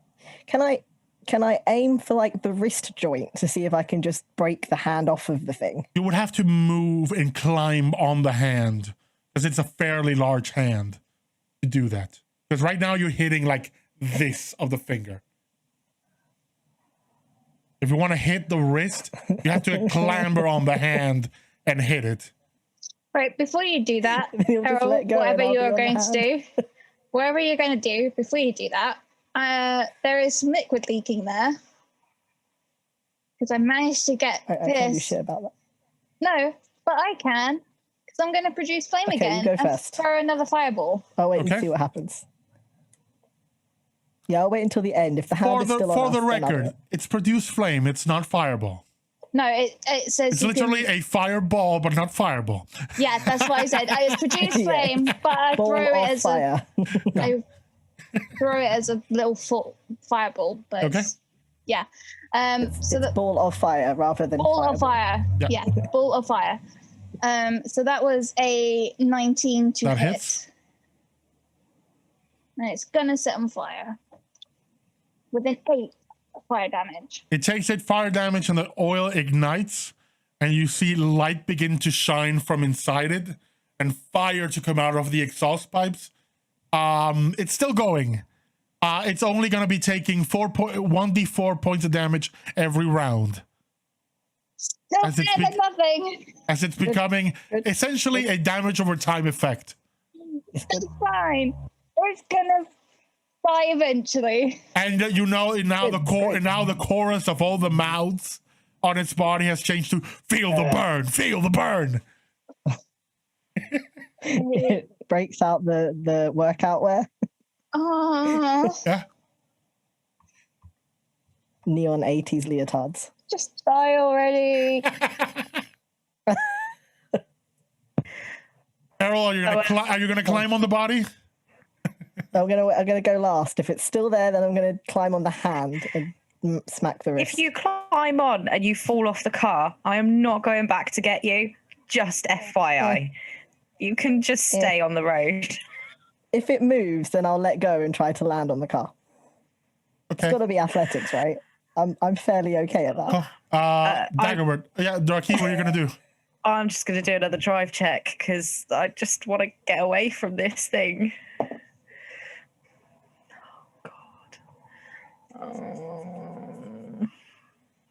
Am I doing an opposed drive check Yeah, or? it's an opposed drive check. I'm gonna tell you upright. 27. Oh, what? I rolled a 19. Yeah, no, I don't beat that. And I'm not going to use my reroll because I'd have to roll an actual 20 to match it. If you roll a natural 20, you will get it immediately.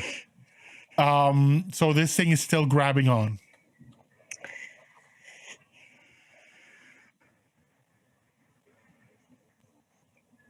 Daggerbird, drum Wanna again. guess what I'm doing? Yeah. You're gonna go for the drummer. Ooh. 16. You hit? Oh no, that doesn't hit. It's 18. You can use your +3 for this if you like. Yeah, will do.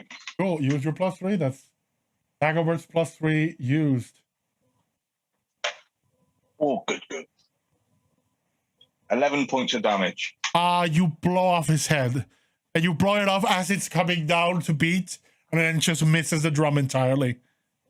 And the drums melt and fall off as like this oily, slick substance down to the asphalt. And now there's no drum. They're like, oh, we missed the drummer. And they begin stomping their feet in the rhythm. And one of the mouths on the body begins to do beatboxing, like in turn of the drums. Okay, fuck it. I'm gonna do the dumb thing. music with will hands never still holding die. us. It's Errol's turn. What is Errol doing? Well, the hand's still on us, right? Yeah, of course it is. Fuck it. I said what I said. Let's do it. I need to make an athletics check. Actually, it's just movement to get up to the hand right now to hit it. Make your attack roll. Yep. It's 19 on the dice, so You it hits, hit. right? Mm-hmm. For some reason, I can hit things sometimes. D10, nope, D8. That's what I'm looking for. You need to deal at least 10 points of damage to make this thing let go. It's 4 on the dice, and it is +3. Yeah, +3. You hit 7. You hit this on the wrist, and it hits. It sounds like you're working in a forge. You're hitting the anvil. There's a massive ring of steel, but it doesn't let go. Ah, you bastard. I don't have an action surge left, so. You still, you can use still. This would be a bit 10 feet of your movement if you want to move somewhere else, up the arm maybe. Now I'm gonna stay here perched on the car, and I'll smack it again if it's. So still no holding us one next wants time. to Shadow of the Colossus this thing? Yeah, well, I was gonna, and then they all said it was dumb. Peer pressure. I mean, I'm sure Dagobert can do it. Dagobert can definitely do it. He's got dex. He won't fall off. This is more athletics than it. Well, acrobatics will work in his favor. So that is all your turns. It is the Roadbreaker's turn. I'm gonna make an attack against both Willow and RaQui. Oh God. 20 for Will, Yep. 12 for RaQui. Yeah. Oh god. I forgot you've got no fucking armor.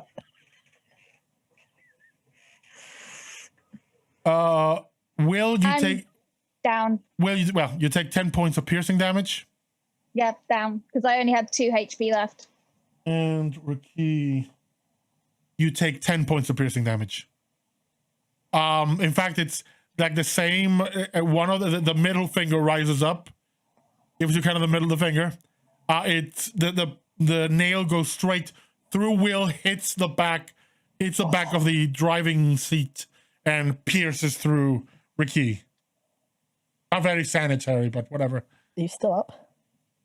And it retracts. Just. Somebody better heal the thing. I got, You're a I cockroach. got some heal. I got some heal, but I can only do one. And that is the Roadbreaker's turn.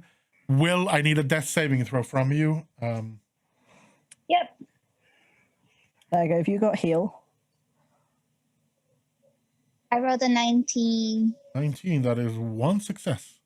Yay.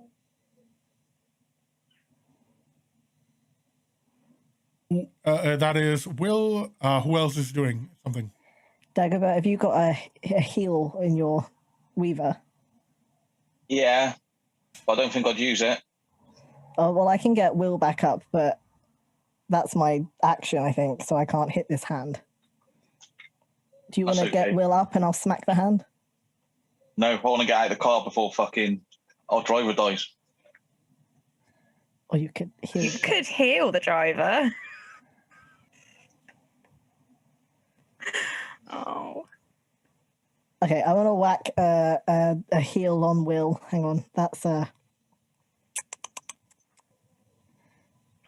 it. How many charges do I got left? First aid, 7. Okay, so change that to 6. Can I spend more than one charge in one action No. or nah? No, because each action corresponds to one spell cast. I thought so. So D4. Oh, okay. 3 plus. Is it anything? Plus anything? No, plus nothing. You have it's a cantrip. It's a multi-use cantrip. The only people who add to it are clerics because it's their cantrip. 3 out of 4. So that wasn't To bad. Will. Yes, to Will because she was down, Okay, then. and I she's can back up. reach her, right? Because she's near me. But you need I'm to next move to off you. the hand to do so. Yeah. You still have your full move. You still have 200 feet of movement. You can go back on the hand then. And you're still within its range so you don't generate attacks of opportunity. Slap her awake, and then I go back up to the hand. Okay? I can't hit it. So But you're on the hand and that's all. useless. Okay. Useless bonus action. Dagobert. I heal RaQui. Yeah. For 2 points. Thanks. Nothing. And that's it. That's all. And RaQui? Heal yourself. Well, I was going to do another drive check and try and get this hand off of us. Do we not think? Do it. 3. 3, Jade. 3. So I think I have a +3 and a +2 in the chat. Can I use both at the same time? Oh, I'll allow it if you want to. I'll see what I roll.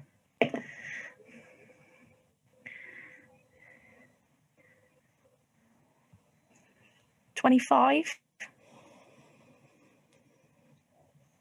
22. Yeah. You clear the hand out again. Let go Errol, of the hand.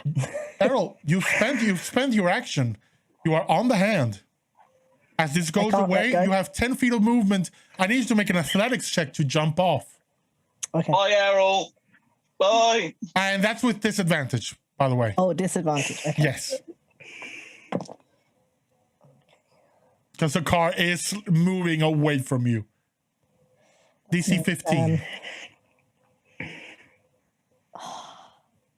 You can also stay on the hand if you like. No, I got a +3, right? Yeah. Because I got a 14, so I'll use my +3. I'll use my reaction to push him back off. If you want to, I'll allow it. I'll allow it. Grab the hand. No, I won't do it. You jump into the car, land with a smack, but you're off the hand. It It's is. off of us. It is the rope breaker's turn. And he just grabs back on. RaQui, I need you to make a drive check. No. This one is DC 20. You can do it. If you do it. fail, if you succeed, then you all take half damage. I'm gonna leave it there. Oh, I rolled 21. 21. So you will all take half damage. This thing goes and reaches one hand and grabs the rifle, pulls it in like into view, and the cannon and the gun shifts and becomes horizontal, and it just fires a spray of bullets on the road. This car is a write-off. Okay. Everyone takes 6 points of bludgeoning damage. My key's down. Drive it down. I'm Right driving. down. I need someone to make a dexterity saving throw to grab that wheel. I will. Oh, not me.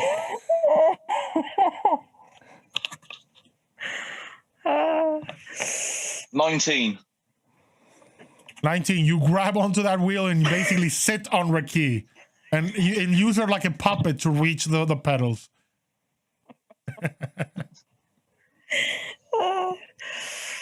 Okay. I look like a little child getting driving lessons off his dad. That is its only attack. That's the only thing it can do with that move. Is it just for key down? It's just RaQui down, I think. It is all your turn, guys. Can I accelerate away? Yeah, you can use that to make a drive check, and it basically takes it means you can use like the car's dash. Does he still have the +6 to drive or whatever? Because With RaQui down, it goes away because she's the one supplying the mana. He can supply his own. He has it. Everyone except Errol, because Errol was born in a place that doesn't have magic, have mana. So you would have 1d4 per level. So let's do an average of 4. Actually, it would be 2.5, 5. You had 5. You would have 5 on you.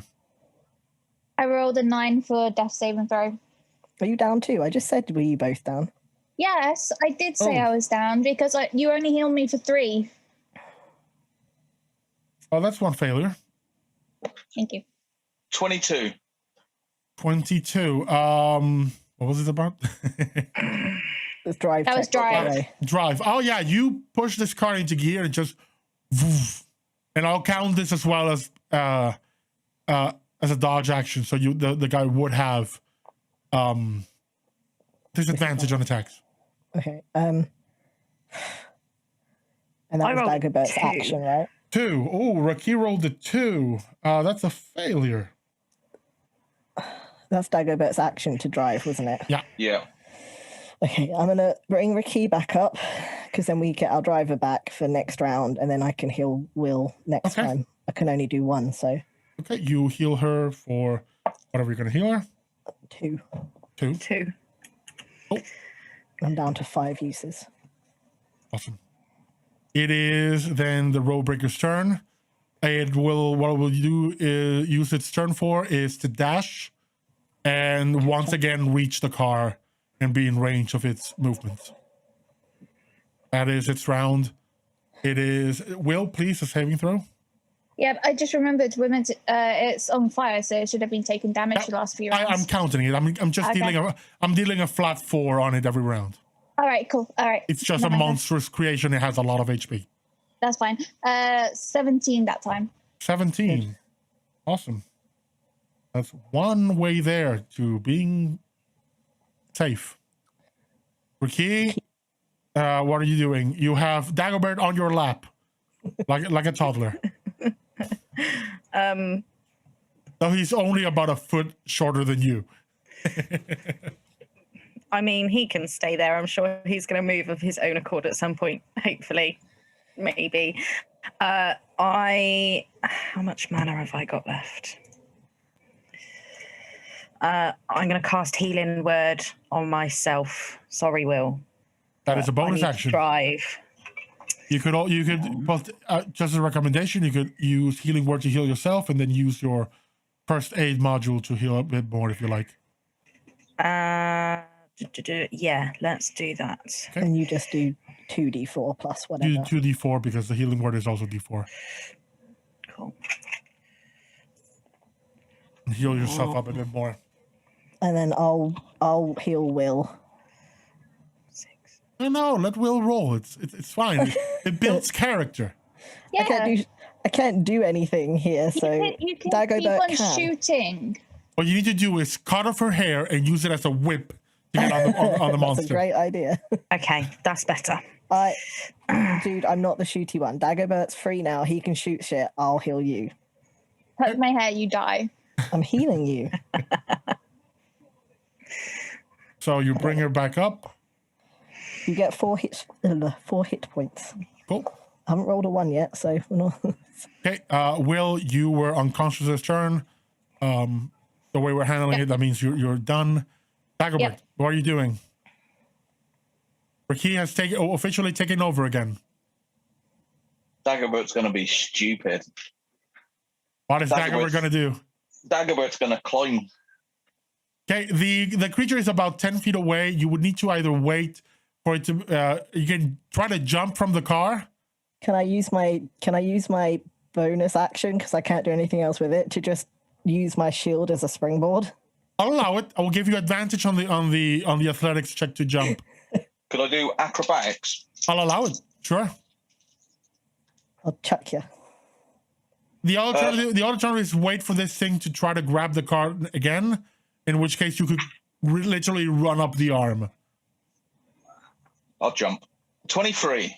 23. You, from the front seat, you turn, jump over the seat, clamber on. It's basically the roof's gone in the back.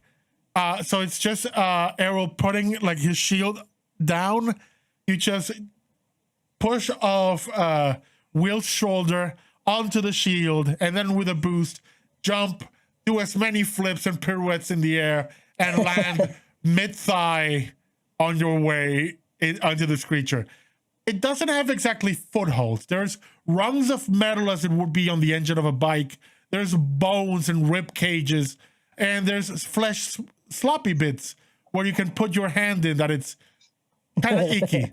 And you're fairly sure that you just put the foot in someone's mouth. Ugh.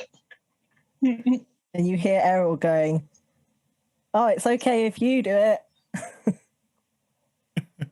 Just like that.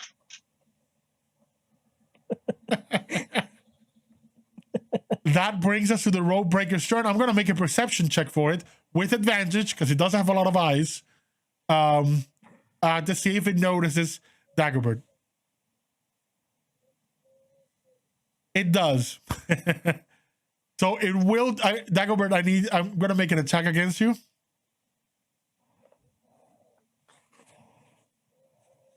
That is a 17.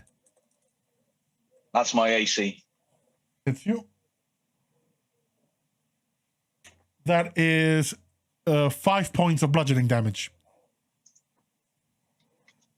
It goes, it doesn't, it's since you're so small, it's like trying to find you and just trying to slap you off like a fly. It doesn't, it can't use like its full strength on it, and it won't because it will fucking wreck itself. So it gives you a love tap. And its next thing that it's going to try to do is move and try to grab the car again. That's a 22. Make that drive check, RaQui. Have I still lost my +6? Yes. Because you went unconscious and all flow of mana ended. Hope for a nat 20. Did you roll a 22? Was that? Yeah. I can't beat that. Okay. Go roll a natural 20. You could roll it. Try it. There's +3, I think. I think you might have one left. No. And actually, there's one on the pool. There's anyone. It says to anyone who needs it, oh God. Thanks, Megan. Yeah, no, it's grabbing the car again. Okay, it's grabbing the car. That's all it can do. We come back, Dagobert. If you can climb using your half your movement speed, or I can allow you can make an athletics check to see if you roll higher than a 10, you can move your full speed up. Can I use acrobatics? For this one, you know what? I'll allow it. Because there's enough weird handholds that you can literally just begin to climb your way in the most uncharted way possible. Like literally fling yourself between handhelds.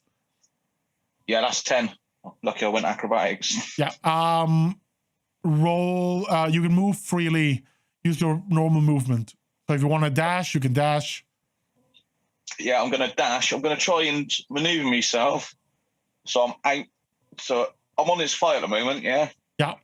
So I'm going to come towards the back of the fight and try and climb up that. Okay. Towards the back of it. Since you need to move horizontally as well, you were right about 40 feet up. Let's say you move 10 feet to go to the back. That will get you like 90 feet, about 10 feet away from the top. So you're like now on its upper back, and you can see the two players on its where the head should be. So you can definitely get to them next turn. That brings us to Errol. Does Errol run up the arm? Yeah, I'm thinking I'm going to go join Dagobert. That is it would just be movement. It's on a slope. You can use your dash freely. Only after that, if it moves, you will need to make a roll to hang on. Okay, I'm gonna. Can I get to Dagobert or nah? Can I jump for it? No way. With your dash, you get to 60 feet. That is basically the arm. You can get up. You can get near the shoulder. Okay. Which would next turn lead you to, where the players are. I'll clip my shield to my back so that it's not in my way, and my warhammer at my side, I guess, because I don't really want to bamf them away in case I need them. Yep. And I'll just hang on. Okay, so are you running up? Yeah, I'm gonna run up as far as I can get. Normal speed or dashing?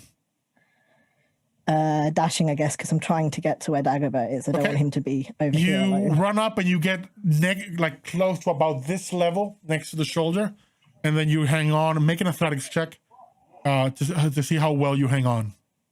It's not relevant right now, but it might be once this thing moves. 21. 21. You have a firm grip. Will and RaQui.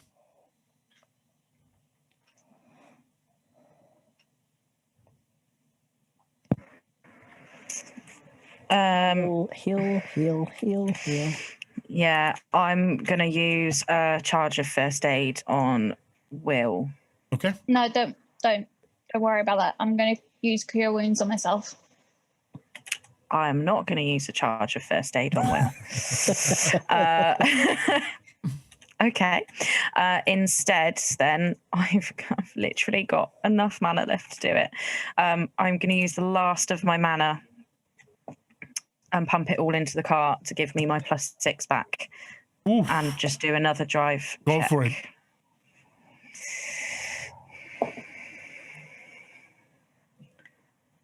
22.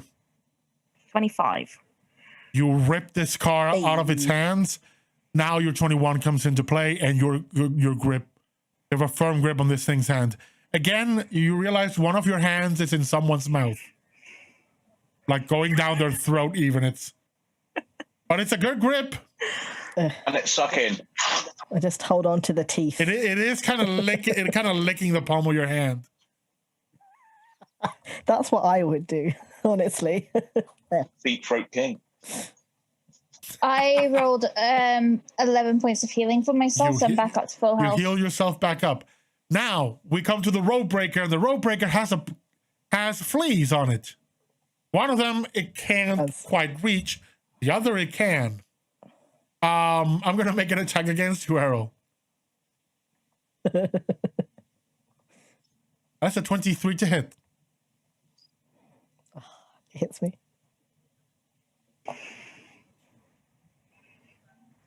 Take 8 points of bludgeoning damage.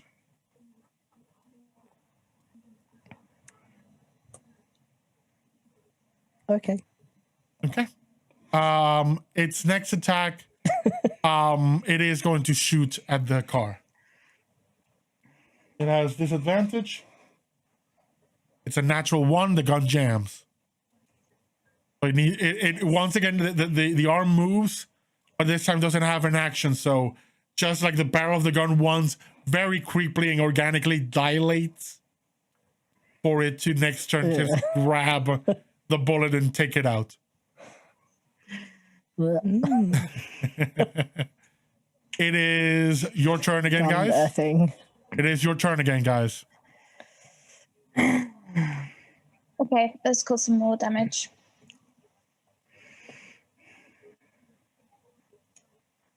Let's do some guiding bolt on it again. I'm going to ask you, and I'm asking specifically because your friends are heading towards the top. Are you attacking the creature or the ones at the top? The creature. Okay. Your guiding bolt damage is the only thing you'll be doing.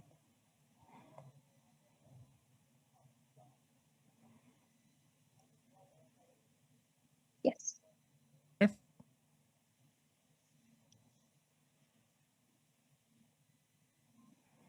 I'm going to use my +3 because that was a 6 + 5, which is 11 + 3 is 14. 14. This hits. Yeah. Again, in this case, with an attack this low, it will just hit, and you won't cause any significant damage. If you want to reroll and use your bonuses and try to get a higher number, you could have a, let's say, bigger impact on the creature's structure as a whole. Yeah, let's do that again. I don't mind. It's fun. So that is a 19 to hit. If I use the +3 That's a 19. That's a 19. Yeah, I'll allow it. Yeah.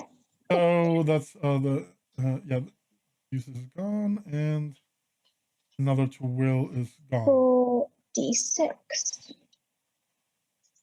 2, 7, and 15 points of 15 points of damage. I need you to do me a favor. I need you to roll another 5d8. Okay. 3, 7, 10, 15. That's 4. Mm-hmm. Is it 5? And then plus another 5 on top of that. So it's 20. 20, yeah. 20. You go to target, you're aiming for the body, but then you realize and look up, and there's this weird dilated, almost like birth canal kind of gun, and in the middle of it is a lodged creepy skeleton baby. You just shift your aim and aim for that, and it impacts the bullet and breaks it, and it explodes and blows off its entire right arm. Yes. I need both of you to make strength saving throws. Ooh.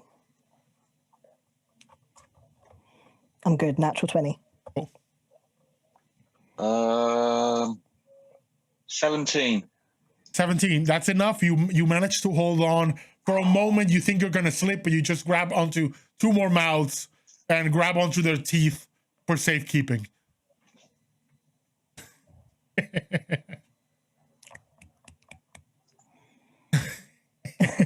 You're going to come back with all your nails bitten off? Yeah. Perfectly manicured. Oh, thanks. This thing blows its arm clean off. You've taken in total with it, plus the accumulated damage, about 70% of its HP. It still has more. Okay. Okay, Again, it is the amalgamation of about 24 bikers. Yeah. that's fine. Both Do of this. you, it is both of your turns. What are you going to do? Errol, for this one, you will need to roll me an athletics check to see if you can climb at full speed, or if not, you move at half speed for the rest of the journey, which is so you have about 10 feet more to go. Okay. Which will become 20. I don't want to dash. For athletics, yeah. Yeah. 12 plus 5. 17. 17, you can move freely. Same with Dagobert. In this case, for the last bit of the climb, at this one, I will need an athletics check.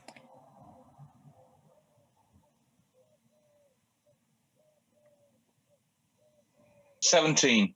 Perfect. You can freely use your normal movement. You can climb at full speed. I'm not going to dash. I'm going to use a charge of first aid on myself. And I'm going to get like almost at the top, but I want to stay kind of just underneath. There's no hiding on this. This thing knows where you are, that you're here, and the basis is looking at you. Oh, okay. There's no hiding. In which case, There's no hiding. in which case, I'm going to get up onto the thing then, I guess. Okay. I can't attack because I'm healing myself instead. Okay. You're on its shoulder. Oh, unless I could just try to knock him off. Can I just try to yank one guy off? You can make an opposed athletics check to see if you can push him off, but I will tell you, they have advantage because as you look down, you see their feet are melded with the creature. So you're just going up there to tug him off? Yeah. That's what you do when you meet the band, right? Yeah. Go forth and service the band. The thing is, if I do that, I'm gonna get fucking murdered on the next go. No, I'm gonna heal myself because I need some hit points. Okay. It's all right.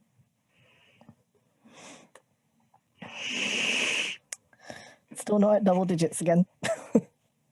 Cool. That is your turn, Dagobert. Which one is... You would be right behind the guitarist and lead singer. Yeah. Fucking... Let's stab him. Okay. You won't have sneak attack though, because they are fully well aware that you are here. You would on the bassist. Did Errol just not come up right Errol is still far away, is still not engaged. Fuck you, Errol. I thought I was on the platform now. You're on the platform. You're on the platform, not engaged in combat with them. Oh, I thought You remain further away to heal up. Okay. I thought I had done that. So See, not playing with a team. And also, I thought I got closer because that's what I was. I just said I wasn't going to attack him because I had to heal first. Then in that case, you're still not engaged in combat. Oh. Yeah. So 18 on the first. That hits. And 20 on the second. That hits.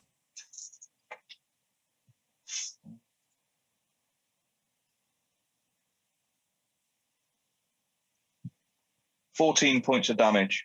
You slash, make twin slashes across this guy's back, and you're good at, putting pointy bits into people. the sleek sound they make. This thing rings like you're scratching against metal. There's still blood and oil and other bits of machinery flying off, but it's not natural. That brings us to Will and RaQui. Next turn, I'm nicking one of his guitar strings and garroting him. Nice. All right, let's try again. You have still more mana left? I have this last one. This is my last. Yep. And I ask again, are you targeting the creature or the guys at the top? The creature again. Okay. I think you've got advantage, right? Because of your last guiding bolt. Yes, the creature is still glowing. Yes, And that you see the chanting for feel the glow continues. Does that give me advantage as well? It gives you advantage on this attack roll. Will is still at 2 because Jade has not updated Will's HP. No, I have. It doesn't update very quickly on the thing because it still says I've got 13 and I do not have 8. And then blame the plugin. Yeah, look, see, it updated a while ago, but not again. It just updated saying 14 on mine, so. Okay. Right. Okay, so that is a unnatural 20 to hit. That hits. Where's my D? There's my D8.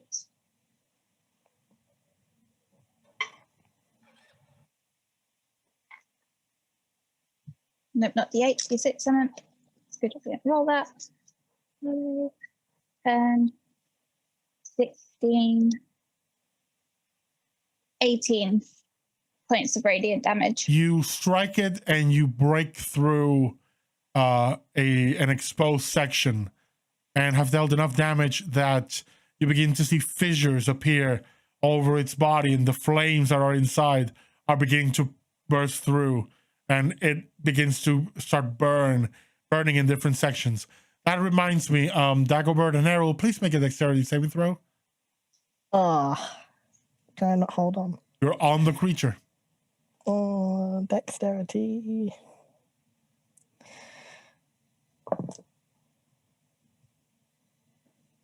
15. That is enough. 23. That is more than enough. Actually, wait, is it a minus? Okay, it's fine. I did it. It's fine. You take 1 point of fire damage as literally the ground beneath you, the flesh begins to part, some of the metal begins to break, and a gout of flame comes out of the ground. The two players are engulfed, and you see the guitars going, "Guys, we're going out in dead heat! Come on!"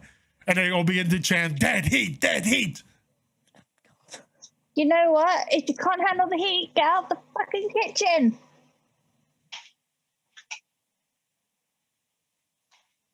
You hear a mouth on the body go, "Tell the cook to shut up." Oh, I want to speak to the manager. It's that was Will's turn. RaQui, you are driving. Yeah, I'm just going to do another drive check to make sure this hand stays off of us. That is a 22. 22. It is its turn. Much like you, the members of the band have their own turns, and the creature will fire on the car. No. Cool. It hits even with a disadvantage. The car takes 10 points of damage. This bullet impacts, goes straight into the passenger side on the front row of seats.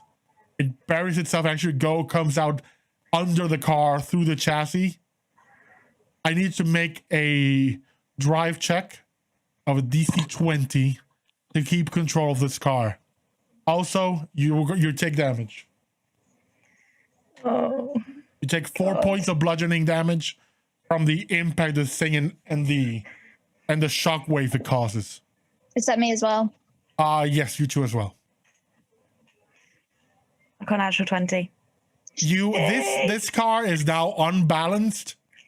It kind of for a moment leans to the side, and you just put your weight down and normalize it. And as it impacts the ground, it dislodges the bullet and it turns in place. You just see the skeleton head it has for like the bullet head, and it goes. That's creepy. Ugly baby, go away. And then it just goes still. It's just a bullet made of chrome and bone. And that is the creature's turn. That's the only thing it does. With the band members, you see the guitarist and singer takes the guitar off, throws it up in the air, and as you see him like raise his arms, the arms and the body flip. Like it grows inward and grows back, like flips in place, and now he's looking at Dagobert. Instead of turning, it just basically like moves sides, like it goes inward and out the other end, and grabs the guitar again and attempts to bash Dagobert. Dagobert, that is a 14 to hit. Miss. It brings down the guitar. The guitar is like this angular sheet of metal. You see that there's like a dried blood spatter on it. Like this thing has been used to kill people, and misses.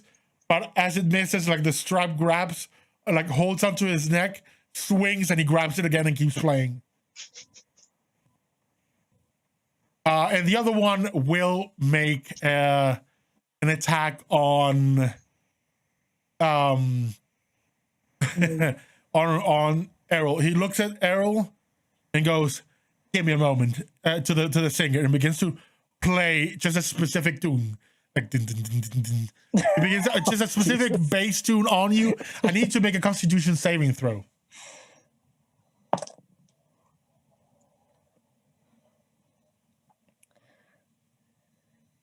$17. 17. You succeed. You feel it, and for a moment you feel dazed. Then you kind of feel like something's wrong with your stomach, but you kind of shake it off, and you're okay. Oh, it's a brown note. That is now your turn. Weapon shield. I guess smack the. Wait, did the guy come to me, or is he still further away? It was completely in place. As I mentioned, they are stuck to the creature. Okay, then I'm going to get the guy that flipped around and hit Dagobert. Okay, make an attack roll with advantage. With advantage? Yep.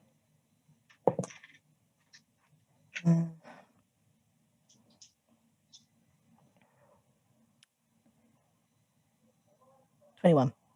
Hits.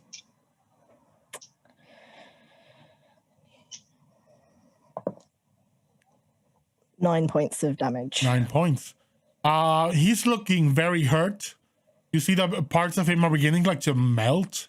Like the flesh begins to melt off his frame. You see that it's bone and metal underneath, but it's still playing. Dagobert. Combat knife to the face.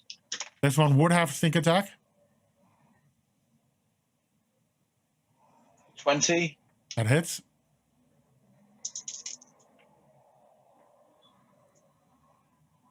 $12 points of damage. 12 points of damage. You just pierce this guy's throat, like twist and pull it out. And the head goes like full lopsided. It goes, oh man, music haters. And it goes, then the guitar falls off, and it goes no, and begins to melt into the creature. You see the bass goes, fuck. Drops the bass, like grabs his thighs, goes sluck, schluck, gets out of the creature, says, fuck off, I'm gone, and just jumps. And as they do, you see the creature begins to slow and then begins to come apart. Oh shit.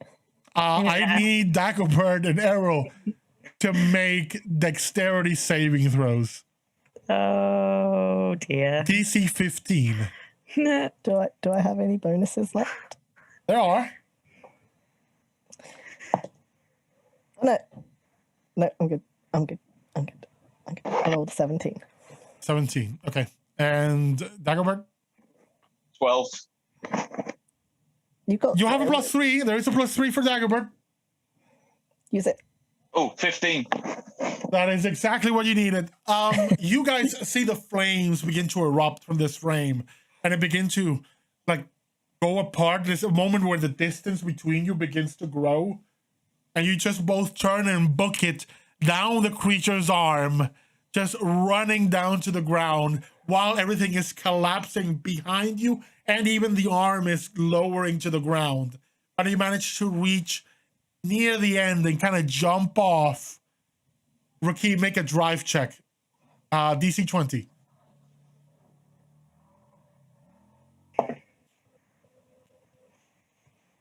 Nope.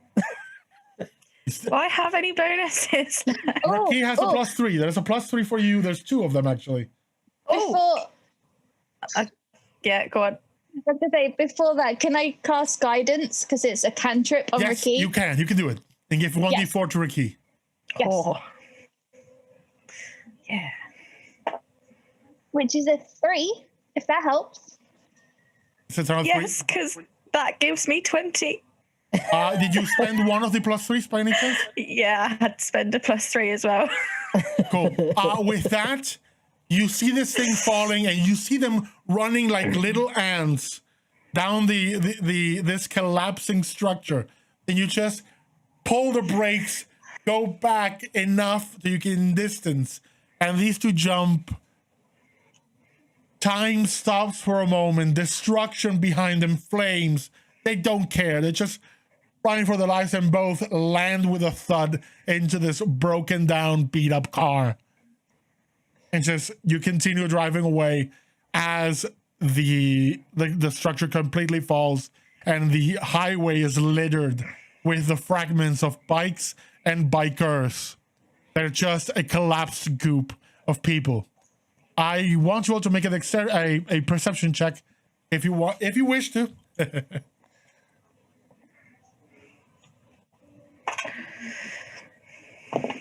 12. 5. 17. Hey. You see on the other side of the highway, the one going north, on the other side, the bassist is standing by the road going like this, like asking for a hike.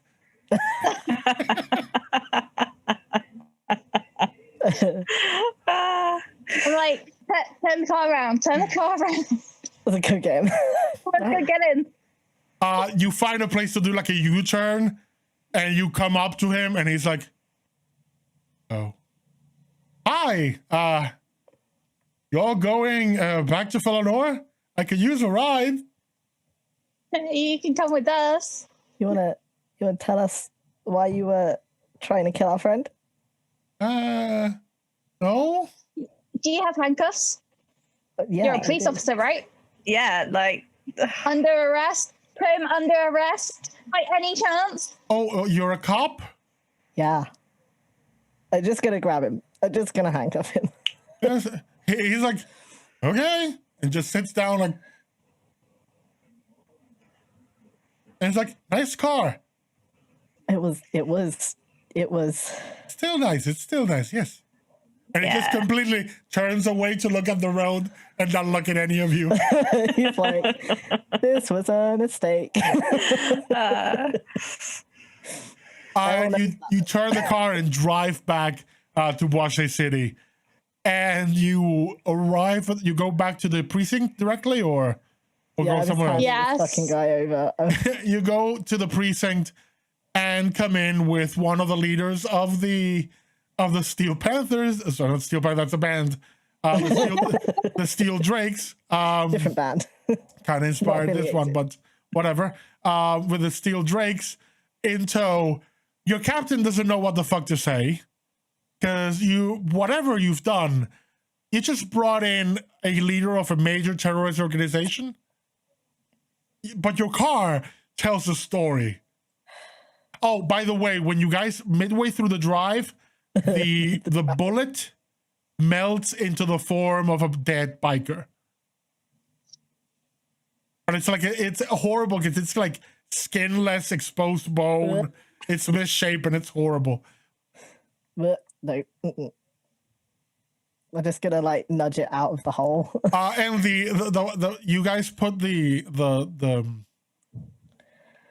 second in command, the bassist, in a jail cell and interrogation. Are you gonna take over interrogation, Errol, or are you leaving it to someone else? I'm like, I just want to know why he was trying to kill my friend. You go in and you haven't spoken. He says, I want a deal. I'm like, Can I go in there? Can I go in there? Can I punch him? no. He owes me a new van. Yeah, he owes me a new car too. Okay, you want a deal? You want to tell us everything? I'll sing like a bird. I mean, I don't sing. That was Sig Thunder was a singer. I just play bass, but you know what I mean. I'll do it, but I want a deal. I just want to. I don't care if I go to jail. I just want to go back home. I hate this country. I hate this continent. It's too weird. This place is weird. I don't care. I don't like it. Yeah, okay. We'll put you in your. I want it signed. I want it in writing. I don't. No. Preferred jail. Okay. Preferred continent. Yes. Yeah. Cardis extradites. I don't care. And you extradite as well. You can send me there. I know my prison rights. Yeah. Okay. Fine. I'm just gonna go talk to my captain, and I'm like, the captain. Yeah, sure. I can get that in 10 minutes. It's a major terrorist organization. Fuck that. Let's do it. good. Great. 10 Cool. minutes. Paperwork comes through. He signs it. Good. At least I'll be with my people. So what do you guys want to know? Racism. Can I get some water, by the way? No. I mean, yeah, but tell us everything first. I mean, But I'm then gonna need like, it. It's a bit of a long story. You guys want the full history of the Steel Drakes, right? Yeah, I want that, and why you're trying to kill a friend of mine, and I mean, we'll get there, but the prologue, the origin story, the drama, that's important. yeah, okay, I'm gonna get you some water. Errol's gonna leave. He's like, someone else is gonna take over this because I've not got the spoons. The guy to listen spends to the whole story. 12 hours talking.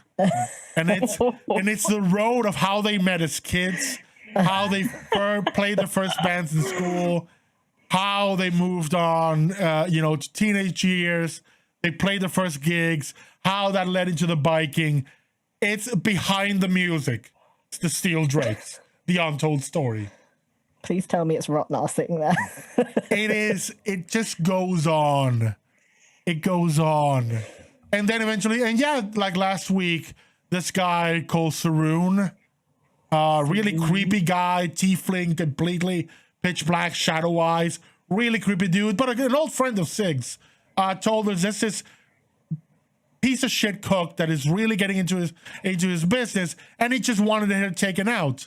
So, said, what? It's a cook. We've killed cooks before. I mean, we've killed cooks before when they give us bad dishes, Live by the kitchen, die in the kitchen. That sort of thing. But, Saroon wanted this lady gone, and so we went to get the lady gone. It's not I didn't know, I mean, it would be this complicated. Or that, you know,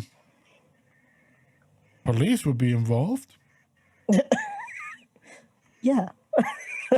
You didn't think.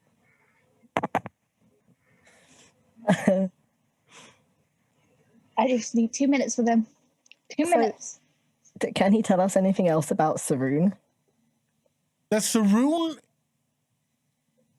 okay, like they've met him a few times, but mostly just Sig dealt with him. But he was a major, like, power broker for them. Like, if they needed people, they needed guns, they needed magic, Saroon would deliver. But it was always, there would always be a condition, a job involved in it. And apparently he's setting up shop in this continent. He used to be just Cardis local, but he's setting up shop over here, so he just wants annoying people out of the way. And I mean, from what my experience, kind of like the cook has it coming, just saying.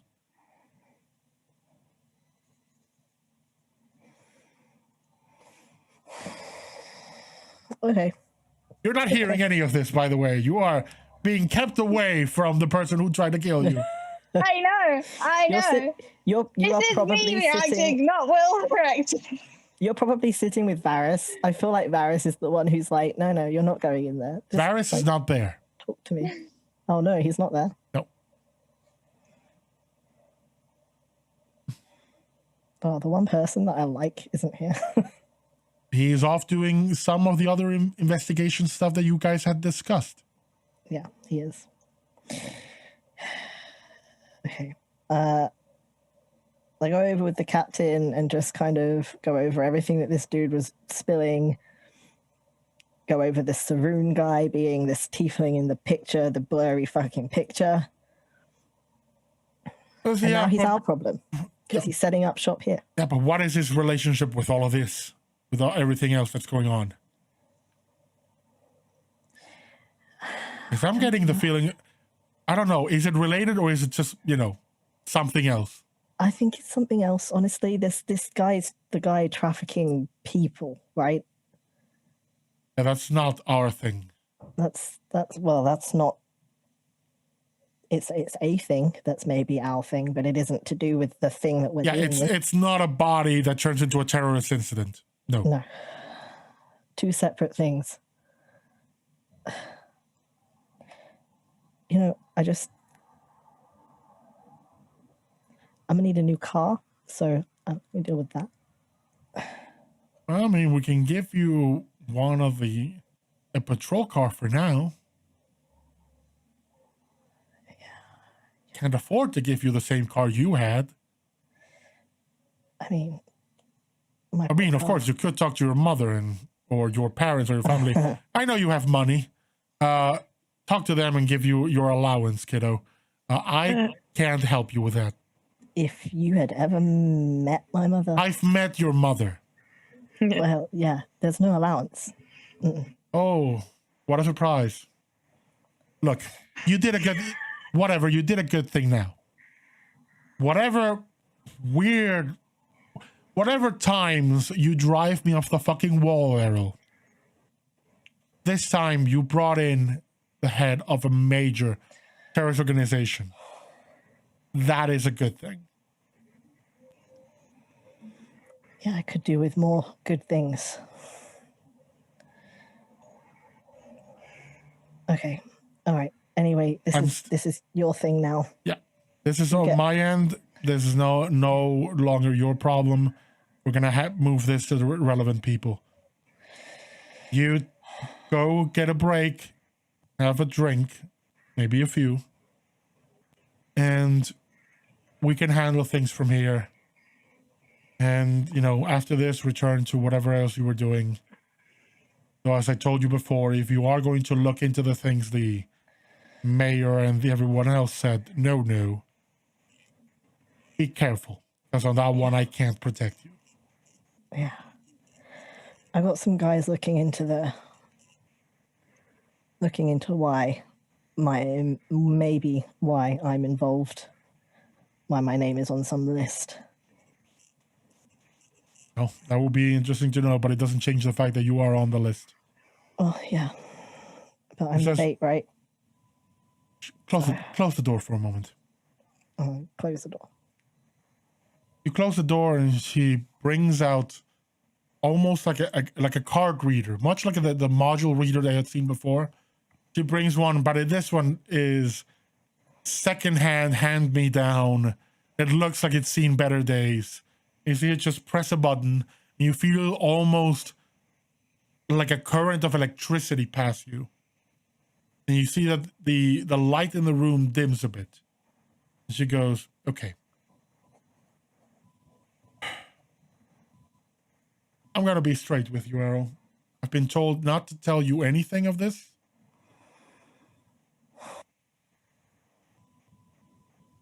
Give me a second to check something real quick.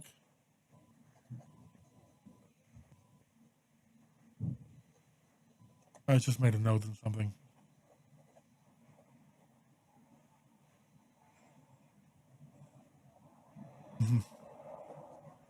I was told not to tell you anything. Normally, in a situation like yours, you wouldn't be the agent in charge. You wouldn't be the detective working this case. Yeah. Because, more than many reasons. But I was given specific instructions to keep you there. For the very same reason that you're a target. And whoever is coming after you seems very intent on doing so very publicly. This is the first time there's ever been this much public, verifiable activity from the quiet. And it's the only possible chance so far of getting information on them and capturing one of them, maybe. So yes, you're being used. Problem is, I can't countermand the orders. Necessities, don't mess with them. Yeah. Make a history check.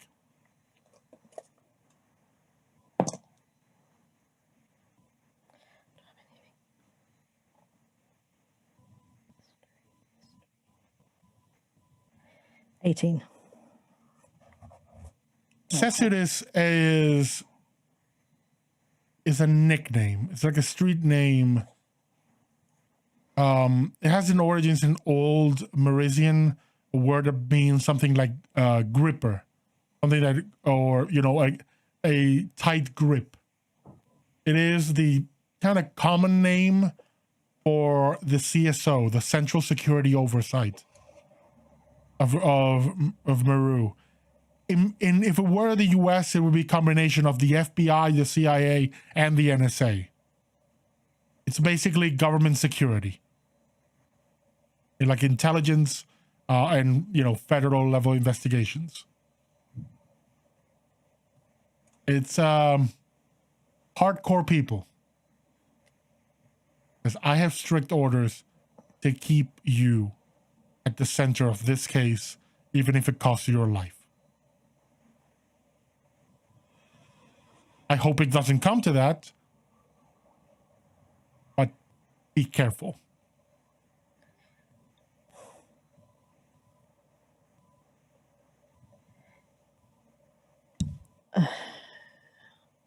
Okay, I mean, I get it. I do. I understand.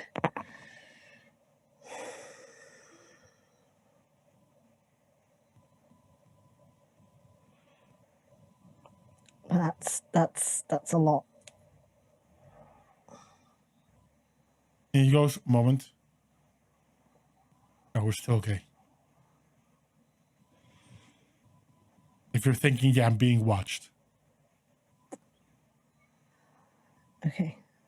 Then we should stop here, because... She just snaps her fingers, it shuts down and says, "You fucking annoy me, Errol. Get the fuck out of my office."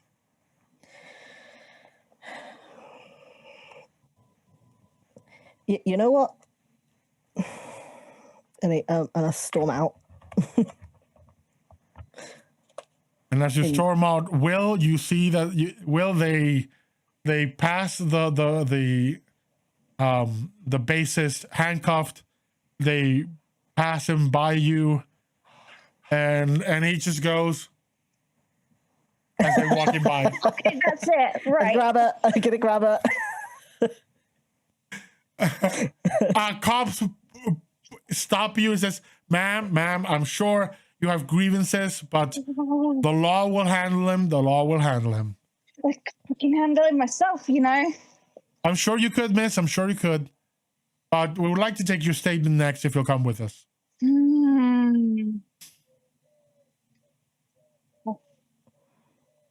And as you go in to give your statement, I think that's a perfect place to end our session. As we conclude episode 9, Road Rage.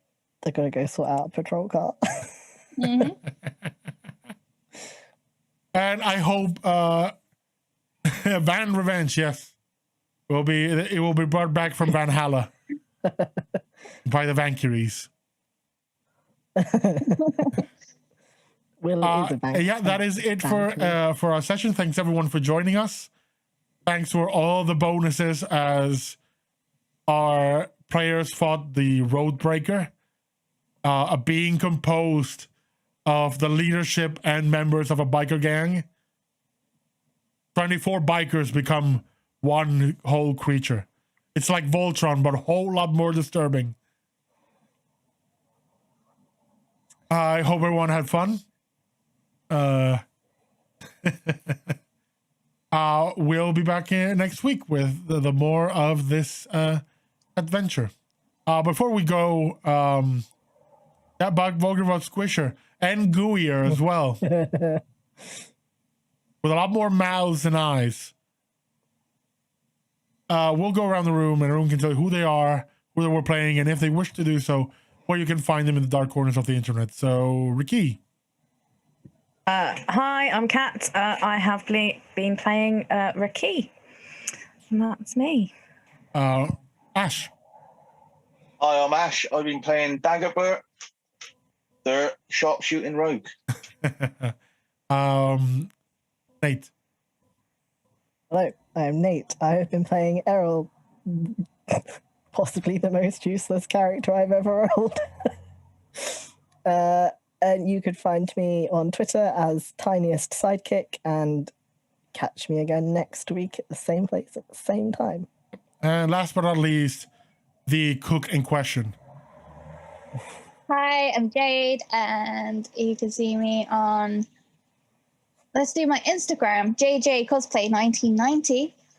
See my new cosplay that I just put up recently. And yeah, you'll see me here again next week at the same time, and then the week after for Conan Country as a Kit Kat. And you'll have to watch Kind and Country to understand that reference.